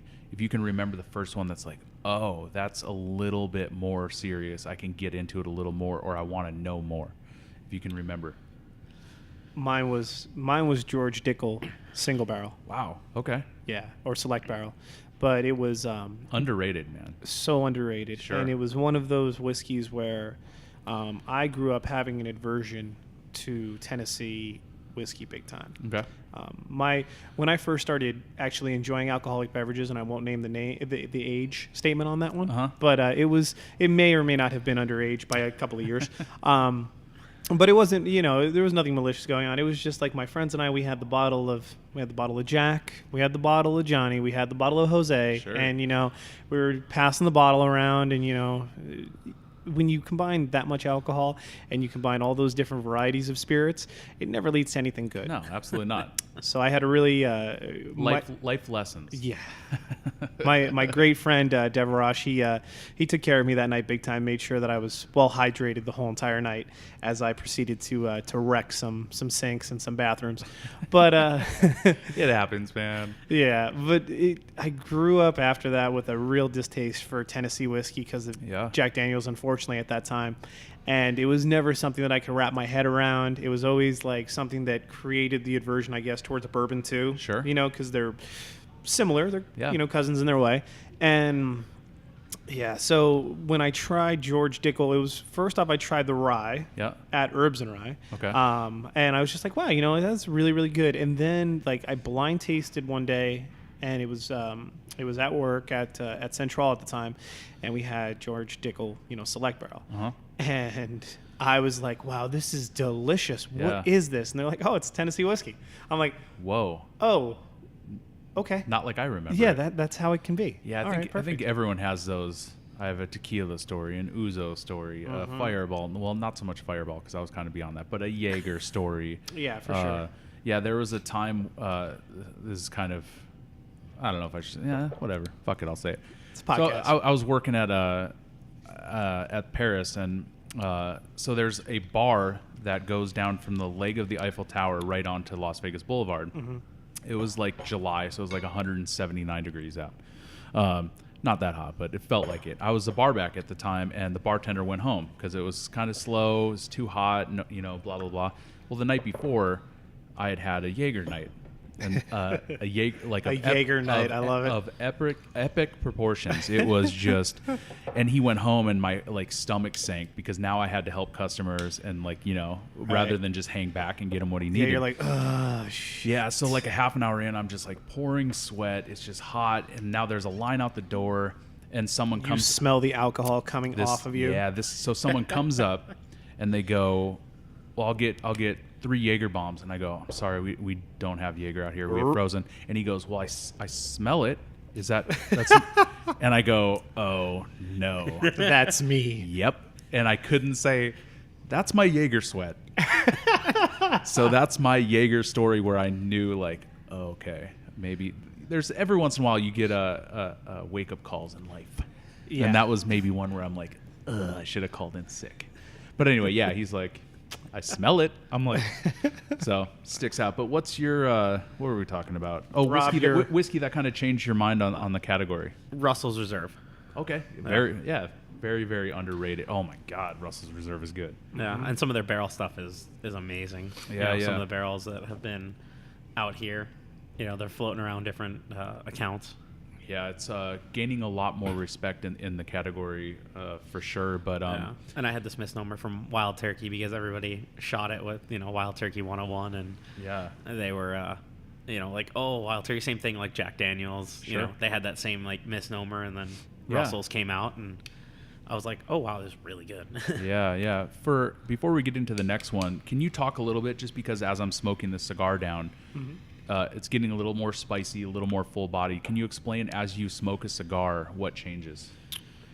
Obviously, you get all different nuances from the blend, and as you're smoking, I've always interpreted it as any great cigar that you're smoking, it's a seamless integration from the first third through the second third through the final, from that blend. So initially, maybe you get more grass, barnyard, hay, and then it develops into more cocoa, espresso, coffee, and then it finishes with deep, rich raisin, fruit, plum, whatever. But it's one of those things where when you have flavors that the characteristics all kind of ebb and flow in that way, that's when you know that you're getting a really wonderfully blended cigar, and that's how it should be. There should usually be a little bit of change over time, from like the first third of an inch, and then the second and the third. And if you take it in thirds, it'll build through the cigar all the way to the end. And Rob, could you speak on like the construction of a cigar and how it's kind of put together, so people listening could understand like the art of the construction of the cigar itself? Well, once the tobacco hits the rolling floor. Yeah, we could get into like, we could do a whole podcast on that. Let's just get into, there's a seed that goes into. Yeah, right. Put cheesecloth over. But there's so much into the drying and, God, yeah. So, but just kind of give like a 101 of like how it's built and where the art of, just like in cognac, and a lot of like blended whiskeys, there's an art of that blend. Where does the blend come in with cigars? So you're starting off with your filler. So your filler leaves are going to give your construction and airflow, and there's 10 different ways to bunch the filler. You can do it in an accordion or a bookend. So a book is basically, think of folding a book back together so it's whole, and that's how you would do it. Then you have your binder. So your binder is your inner wrapper, so to speak, and then you're going to have your roll around the filler to hold everything together, binding it all together, hence the name binder. And then on top of that, you're going to have your wrapper. Having your wrapper is going to give you all your flavor. Your binder is going to hold your construction together, plus give a little flavor. And filler is going to give some flavor, but mostly for airflow, and you're going to catch a lot of flavor out of there too. Okay, cool. That's a good, you have anything to add to that, or is it a pretty good 101? No, I think that's perfect. Pretty spot on. Obviously, depending upon the blend, some filler and binder are going to smoke faster than others too. And that's why, just because you have a big cigar, it doesn't necessarily mean that it's going to smoke faster or that you should smoke it faster than something that's a little bit smaller. And going back to ashing, when you were talking about ashing, a short filler cigar is going to be essentially tobacco that's been cut short. Okay. Essentially, so think of your pipe tobacco would be short filler, but that's not what you're using. Okay. And then long filler are your whole leaves. Perfect. So, without further ado, Priz, what are we drinking? What are we pouring up? Something pretty special, yeah? This is really special. This is the Kavalan Muscatel cash strength Taiwanese whiskey. Wow. Yeah, this is it's funny when people ask me what my favorite whiskey is that I've ever had. One that comes, it's a very short list, and one of them was the Kavalan Fino Sherry Soloist series, the one that came in the wood box, and yep. I had that at a Anchor portfolio tasting at the Hangover Suite in Caesar's Palace, where they filmed The Hangover. A couple years ago at WSWA. Yeah, and it was it blew my mind. They're like, come have this Taiwanese whiskey. And I'm like, you know what I mean? Didn't think much. And I tasted it, and it was like, and very rarely do you get that liquid that just like blows your mind. And that was it was one of the turning points where I'm like, holy shit. 100%. And, you know, you can speak on the distillery a little bit and maybe the uniqueness of the whiskey. This one in particular is very unique, and I'll let you speak on that. But, you know, climate as well in this area. For sure. Kavalan comes from the King Car Distillery in Taiwan, and climate, terroir, we talk about it a lot. It's one of those where Kavalan itself is one of the distilleries that really push the meter with push the meter with whiskey production, in the sense that Taiwan being a very, very humid and ever-changing climate, you have this deep, dark, rich color to all of their whiskeys. I mean, the Soloist series is definitely, you know, the one that they're probably best known for because of the different expressions that are in there, and then the different barrel finishes between the Vino Barrique barrel, the red wine barrels, the sherry cask, and then muscatel, and you know, different cask finishes. But all of them have this intense dark color for barely being aged for more than, you know, 6 years, essentially. Yeah, and it's like early on, and I'm not gonna lie, like that Fino Sherry Soloist series was amazing. But then I had some of the other marks, and it was I love this whiskey, let me preface it, but it was very hot, and you could tell it was very young. Yes. But this is a distillery, and obviously now with the recognition that's coming about, I think it won Whiskey of the Year. Sure did. You know, so it's like, this is one of those distilleries where it's, you know, now it's not under the radar. Everyone kind of knows about it now, but it's just going to get insanely good over time because they're going to have those older stocks to blend in. So I got it. So that's what I thought was interesting about Kavalan early on, is that it's just, you can tell that they're progressing, and it's just getting so good. Yeah. And you know, that humid climate definitely lends. And this is one of those where I'm like, if you want to get a sense of place, you know, taste this next to a Scotch, and you can taste that it's a product of the environment. Yeah. You know what I mean? So this is really a unique spirit. So we're looking at Muscatel, let's see, the sherry cask 2, right? So it's cask strength, so 55.6%. Yep. What's the hot one? Yeah, it is. What's the price point on this one, Mike? So price point retail wise, hope that everybody's sitting down.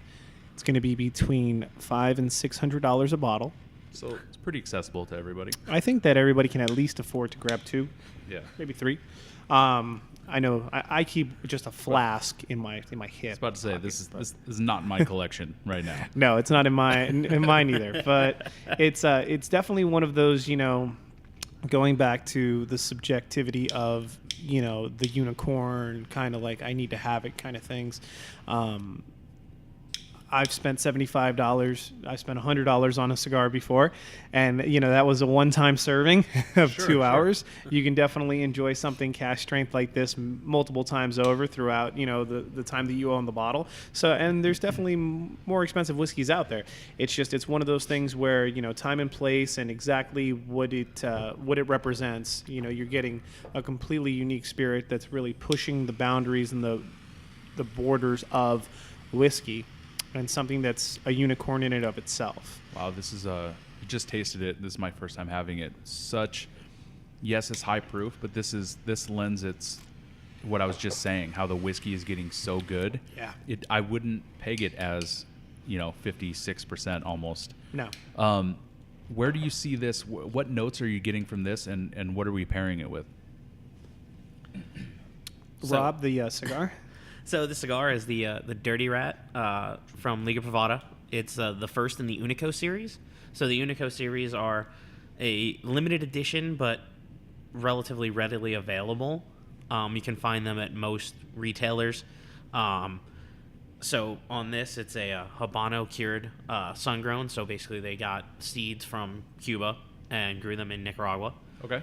And then it's a plantation-grown So in Nicaragua, plantation grown Brazilian Mata Fina, so Brazilian tobacco for the binder, and Honduran and Nicaraguan tobacco for the filler. How common is this? Because I think this is, I like I said, this is maybe a naive question, but is Drew Estate, they're pushing the limits on blends, or doing some unique things in the industry, or is this a common They're cigar? definitely pushing the ingenuity, or the ingenuity and the trends, or Okay. maybe not the trends, but definitely some of the trends, especially with the Florida sun grown and things like that.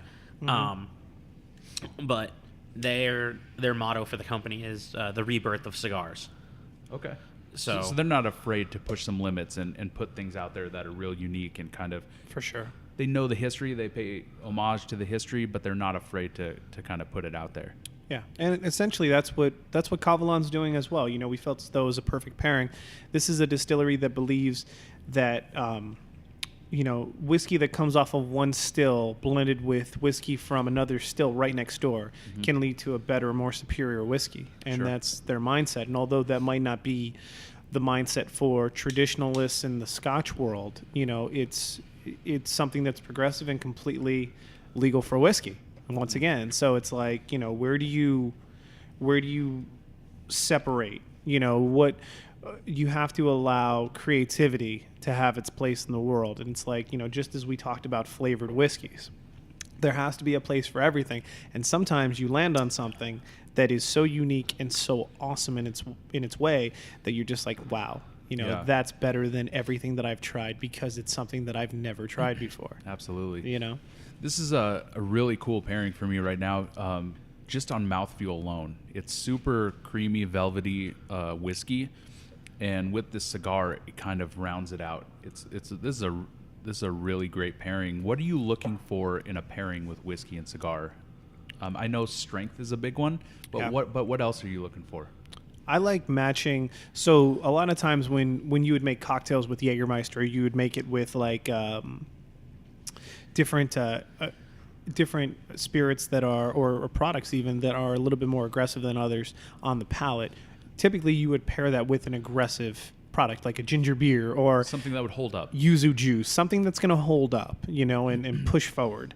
And that's the same can be said about most of your food and spirit pairings. You want to make sure that your subtle dishes are paired with subtler spirits or something along those lines. And with the Kavalan cash strength coming in at 111.2 proof, It's so good though. it's so good. It's like, I love cast strength, but sometimes it's cast strength to be cast strength. Right. It's that guy that walks into the party that's like, Let's just just go. just starts knocking over shit. Yeah. It can be subtle, nuanced, gorgeous Yeah. whiskey and high proof.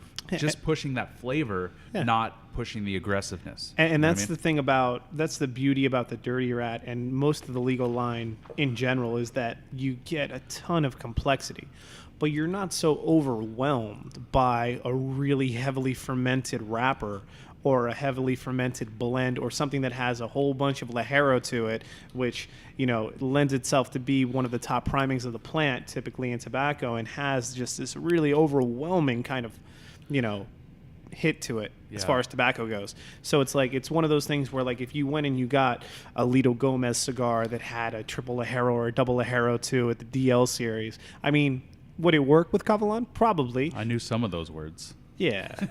No, I'm just kidding. No, this is But these complement very well. yeah, no, absolutely. Another thing I'm getting with the Kavalan is a ton of red dried fruit. Like obviously it's going to be fruity, but it's Yeah.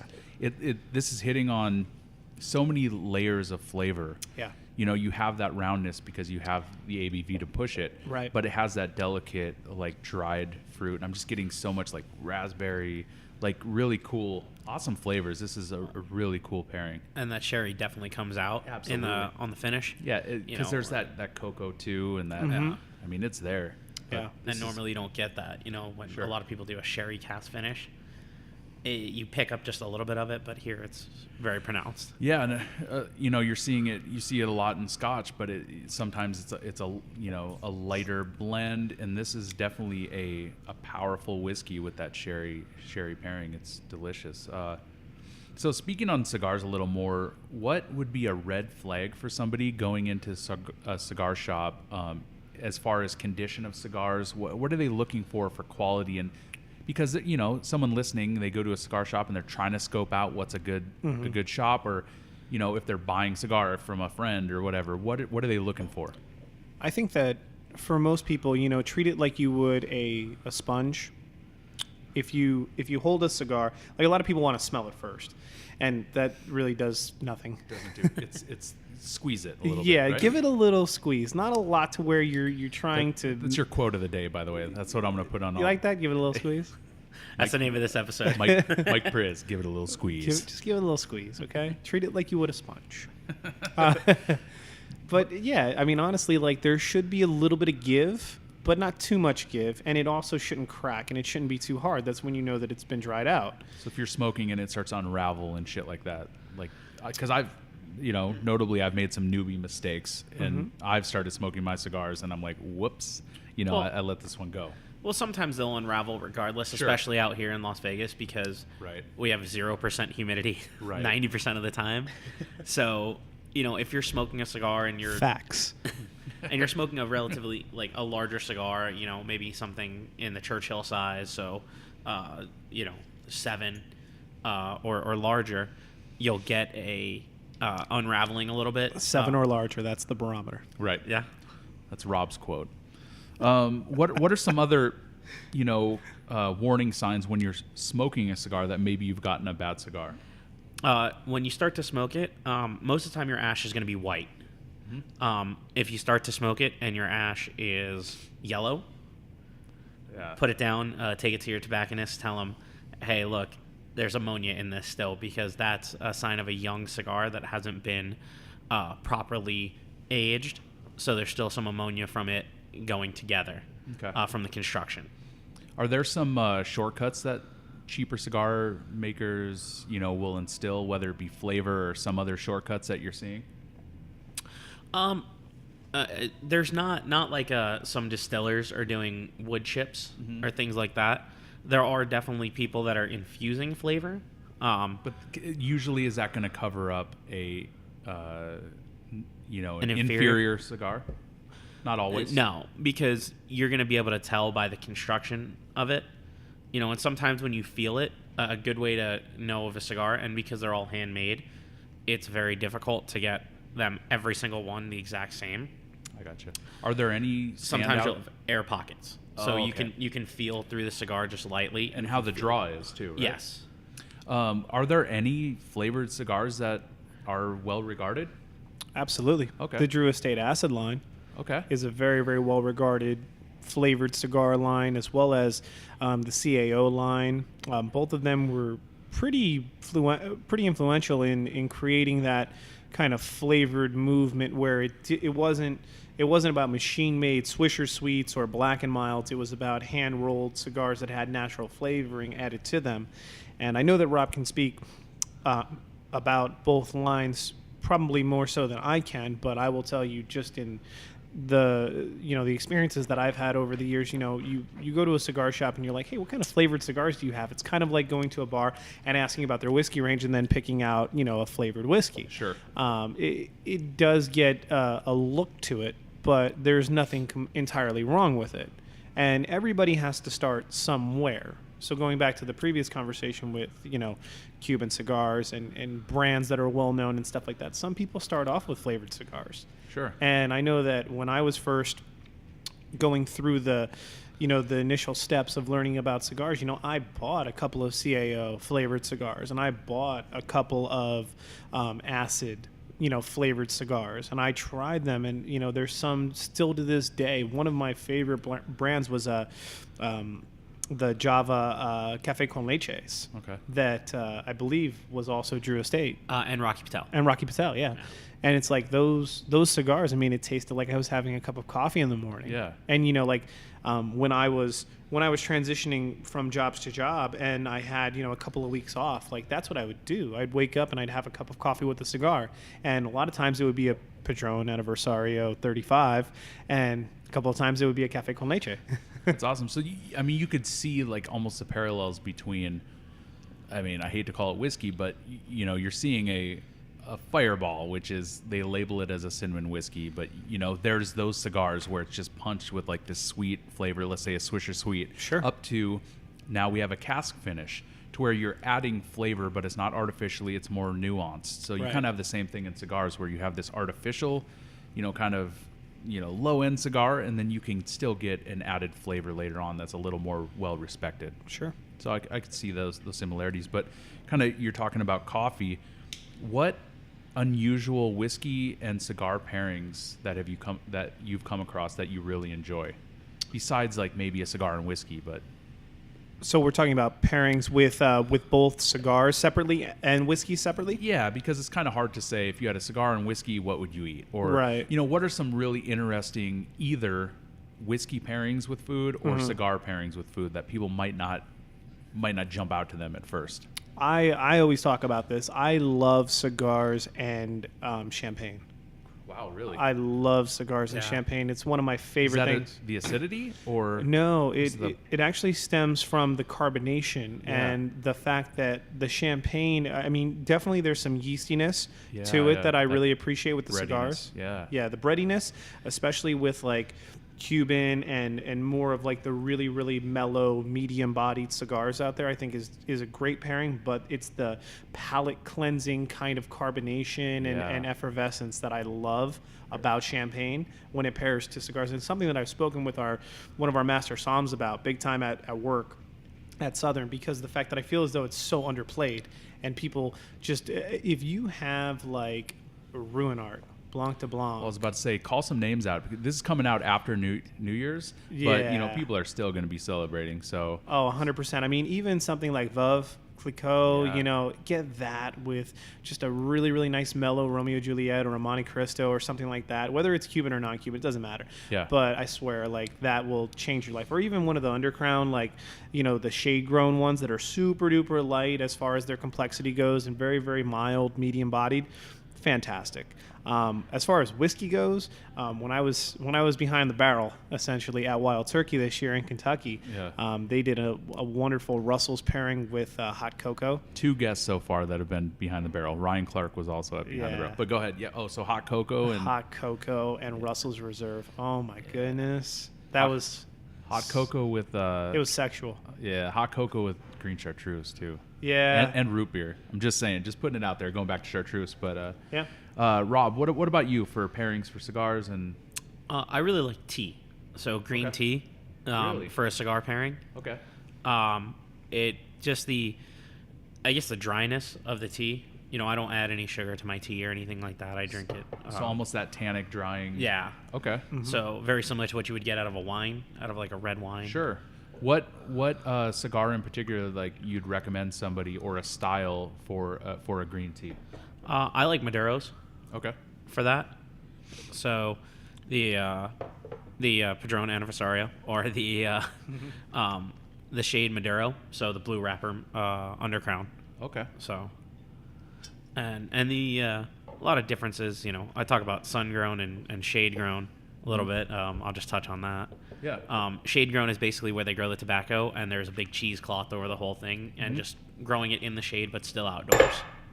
All right. So you can tell we've had some whiskey so far by the sounds. They get louder. I'll tell you what, though, it's nothing like Rogan's podcast. No, it's not. Let's. It could be though. Yeah, and it might. It might be after this It one. might get there. So what are we moving on to, Mike? Oh, so this one is the one that I chose right after your particular own heart. You talked a lot about American single malts. Yep. And nothing comes to mind faster than Westland. Absolutely. Washington, Seattle. It's fantastic.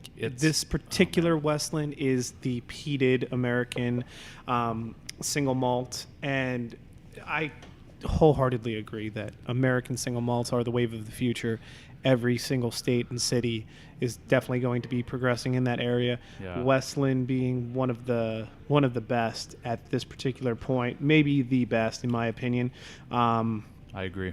But this particular one, the peated, it goes back to, we talked a little bit about James Bond and where we where we first kind of got our inclination to smoke a cigar from. You think about peated whiskey and cigar, the smoky, briny, maritime kind of flavors that come out with both.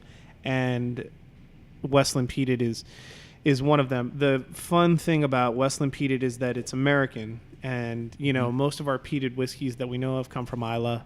Yep.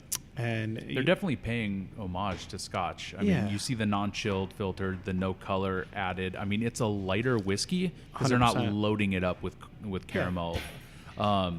Westland, it's funny. It's another tasting when Anchor. Are they still part of the Anchor portfolio? I know they got Or bought. actually, no, I'm sorry. They just transitioned over to Remy Cointreau, USA. Exactly. Yeah, they got that payday. Got that money. You know what? That's reminiscent of the quality. And this is one of those instances, and this is all due respect. I went to a tasting, and they said, first time I had seen Westland, they said, here, try this single malt American whiskey. And I took a sip, and the first words, it was like unfiltered, just like the whiskey. I said, this is way better than it should be. Right. And that was, and I forget who it was at the tasting, but he's like, that's one of the best compliments we could get, you know, exceeding expectation. You know what I mean? And I think that's what Westland does. It's definitely, for me, one of my favorites. All their marks, they have the sherry cask. Yeah. They're doing a bunch of, I think they're doing a native wood also, which is, I mean, they're pushing limits, man. And I think it's one of those acquisitions that got bought out that's so well deserved. Yeah. And they saw the potential. So what are we pairing up with the Westland peated here? So we're gonna pair this with the Kentucky Fire Cured. Cody, I've got one there for you to just smell it as you're tasting the whiskey, because I know we're smoking something else. Absolutely. So you can't smoke 5 cigars. So you brought KFC to a cigar. Yeah, we brought it to a cigar lounge, some KFC. Wow, just on the nose. Yeah. So Yeah. the difference in here, the big difference is that take it's them right there, too. is that it's fire cured. Yeah. Yeah, so when they dry the tobacco, there's different ways to do it in the drying barn. This, they light small fires of hickory, maple, and oak wood. Wow. And they let it dry. How unique is that process? They're the only ones really doing it. Wow. And it's kind of a complementary pairing to a peated Scotch, because it gives you that the beef jerky kind of leathery Sure. taste that you're going to get from peated whiskey. Meaty. Yeah. Meaty. Sure. Meaty and moist. I think that they both like resonate as like two of the most slimy words for 2017. Well, I was about to say one of my wife's least favorite words. She'll listen to this because she listens to all of them. Moist. Don't say moist. Yeah, no, everybody like universally hates moist about meaty 6 and times. moist. Like, oh, that jerky that I just had, it was meaty. Yeah. So, that's- and this is a little Thank different. They're like, what's wrong with you? Like, how is it outside today? Oh, it's a little moist. right. So this is This has a Kentucky and Virginia fire cured tobacco in it, so a little different from. It's made at the Hoyo factory, which is part of the Drew State. awesome. People as well. What's the price range on this one? Depending on the size, go from about 7 for the smallest one up to that guy's probably the Corona or double Corona. That's probably like 12. Awesome. So we're into a more obviously full-bodied experience here. Yeah. Yeah. So I mean, to pair up with that Westland, so Westland's 46% ABV, minimum of 24 months aged. For this first release in 2014. Mash bill for this one, we'll take a second here. Peated malt, Washington Select Pale Malt, Munich Malt, Extra Special Malt, Pale Chocolate Malt, and Brown Malt. So Yes, they're, sir. I mean, they're going to town on it. So They geek out. yeah, it's First Fill X Bourbon, Cooper Select New American Oak, Cooper's Reserve New American Oak. So it's man, I can't say enough about Westland Distillery. Just really special stuff. It was one of those acquisitions, like I said, when it just made so much sense. Like someone was going to scoop them up, 100%. you know. So, so this pairing alone, I mean, this is definitely a match made in heaven here. Yeah. Absolutely. Yeah. Mm-hmm. You know, all mostly American. You know. Mm-hmm. What restaurants in Vegas would you recommend for somebody to get a really good whiskey, a really good meal? I think that, at the forefront, and maybe it's because my coworker is from there, but Delmonico Steakhouse. Absolutely. They have one of the top whiskey programs in the whole entire city. They definitely have the best selection, I would say, on the strip. And you can. It's a steakhouse, so you know what you're getting yourself into. Sure. There's a lot of meat. It's very meaty in there. Moist, I heard. Moist. Yeah. Yeah. The meat comes out moist. It's not dry. But yeah, just fantastic whiskey selection, great cocktails, and it's a great restaurant to go to catch a bite. Yeah. Another fantastic venue, I would say, for whiskey and for food would definitely be Herbs and Rye, which is always on the top of everybody's list.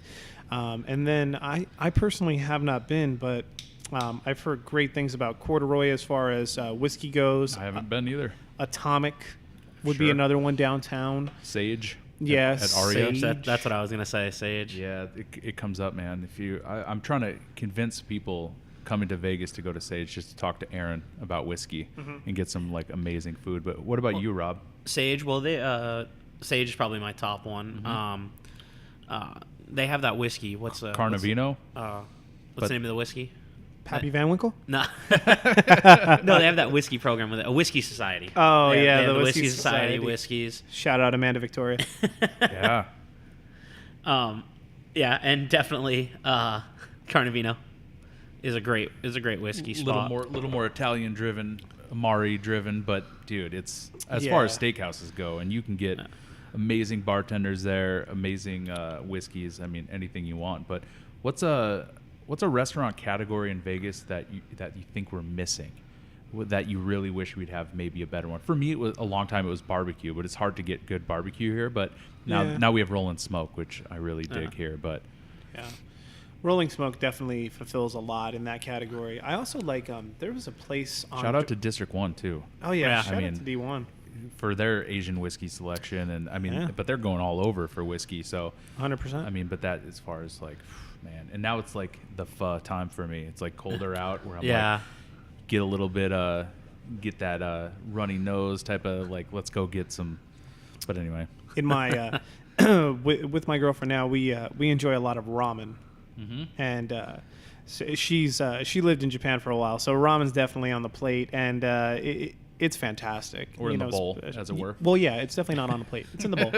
But You don't want it dry? It's not dry? yeah, no, it's moist. Yeah.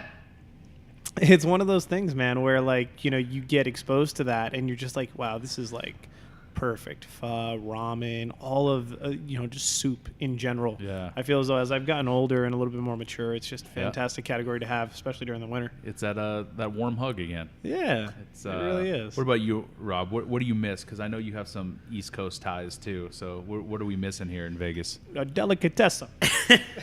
Hey, yo, oh, yeah, booby the baby. He knew exactly what I was going to say because him and I have had conversations about that at We length. talked about this. Where we really need a good, the sandwich place is The great. Bagel Cafe is pretty good. Oh yeah, Bagel Cafe was good, but it's not really a. I mean, what Italian deli. What would you like to see? Really, like, what are you missing? Where you wish you could drive 5 minutes and get it here. That's exactly what it is. Totally stole his thunder. Yeah, I'm sorry. He just he wants the Tony Soprano sitting out there having a cigar and an espresso with a little uzu or a little amaretto, topped in it, and then you just go in there, you order a hero and call it a day. Yeah, sambuca. Well, uzu. Is it hero, euro? What is it? That's Hero. Greek. That's Euro's Greek. I don't know, what but- you're talking about. Well, hero I'm is. talking about a sandwich. I know. I know. I'm just. It's a sandwich. It's a sandwich. Oh, wait. Don't make me call Eric Hobby. You don't want that. Well, hey, No, I now don't. we do have Eric Hobby with his food truck. And he does make a great sandwich. He does. Yeah. It's the old family secret or whatever. What's the name of it? A family secret. See? Yeah. It's going to be interesting. He knows his food, man. He was always a bartender that related the bar to, a chef mentality and that chef's palate for his cocktails. That's why he made such good cocktails. You're seeing that gray area now with the bar. 100%. But Yeah. One of my coworkers at Central, he was like, well, he still is like that. I mean, he's a trained chef first, kind of like Jameson.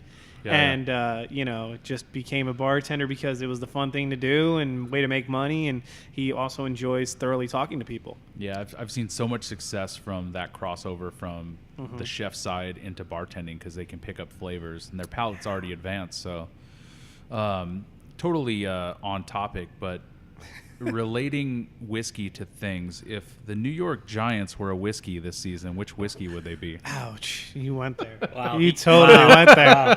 Jesus. Listen, I'm a Saints fan, and we're having a good run. You're having a great run. You look like you could do it all. Since the Super Bowl, so I'm a little bit on a high note. Yeah, I wouldn't be having for this sure. conversation if the roles were reversed. That's just the benefits of hosting. So which whiskey would you pair with the New York Giants? Oh, boy. This is a tough one.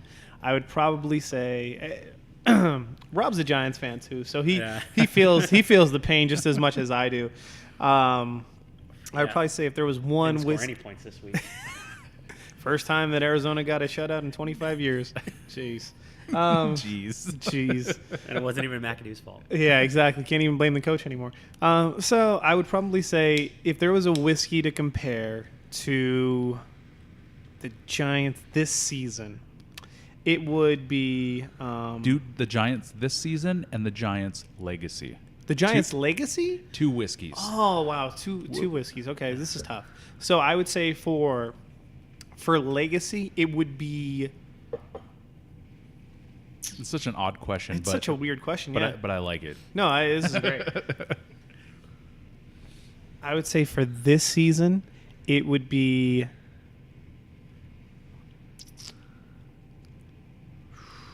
It's tough.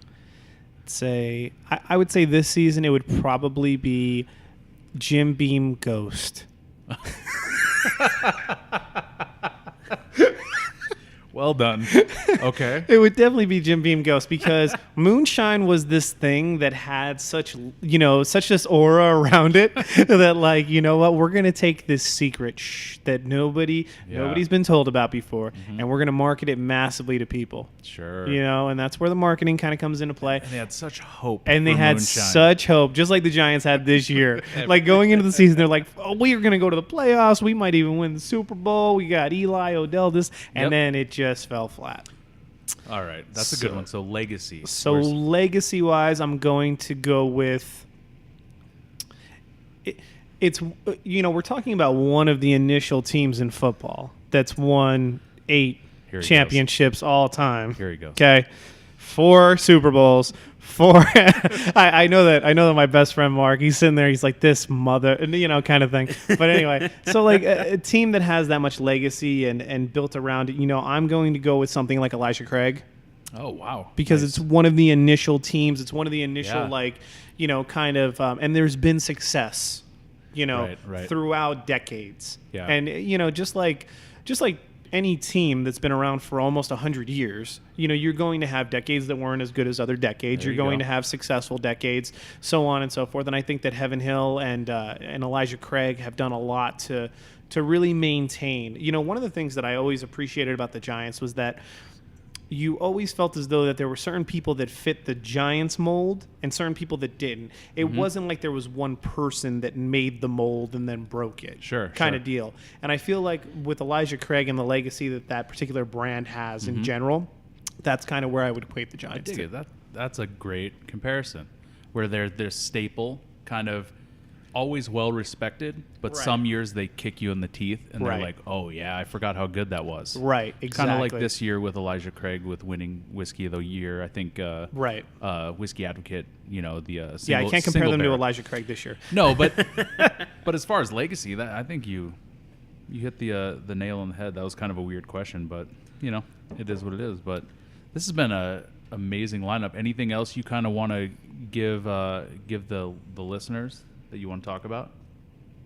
Kind of covered the basics, basic pairings, really diverse whiskey and cigars here. So I appreciate it, man, so much. And thank you to the La Casa for letting us tape thank you. here. Make sure to check out La Casa Las Vegas on all the social media things. And Mike Priz and Rob Amato, thank you so much for your time. Thank you for having us. And Thanks for having us. This was absolutely great. So cheers, everybody. Thank you all so much for joining us for the Whiskey Talkin' podcast. If you dig the show, please share it with your friends and family that might also enjoy it. Follow the show on Facebook, Whiskey Talkin' Podcast, also on Instagram and Twitter under the name Whiskey Talkin' PC. The website's whiskeytalk.in. Feel free to contact me with thoughts, show ideas, whiskey suggestions, or anything your whiskey heart desires. Thank you again, and remember, If it got out of hand, it was the Whiskey Talkin'.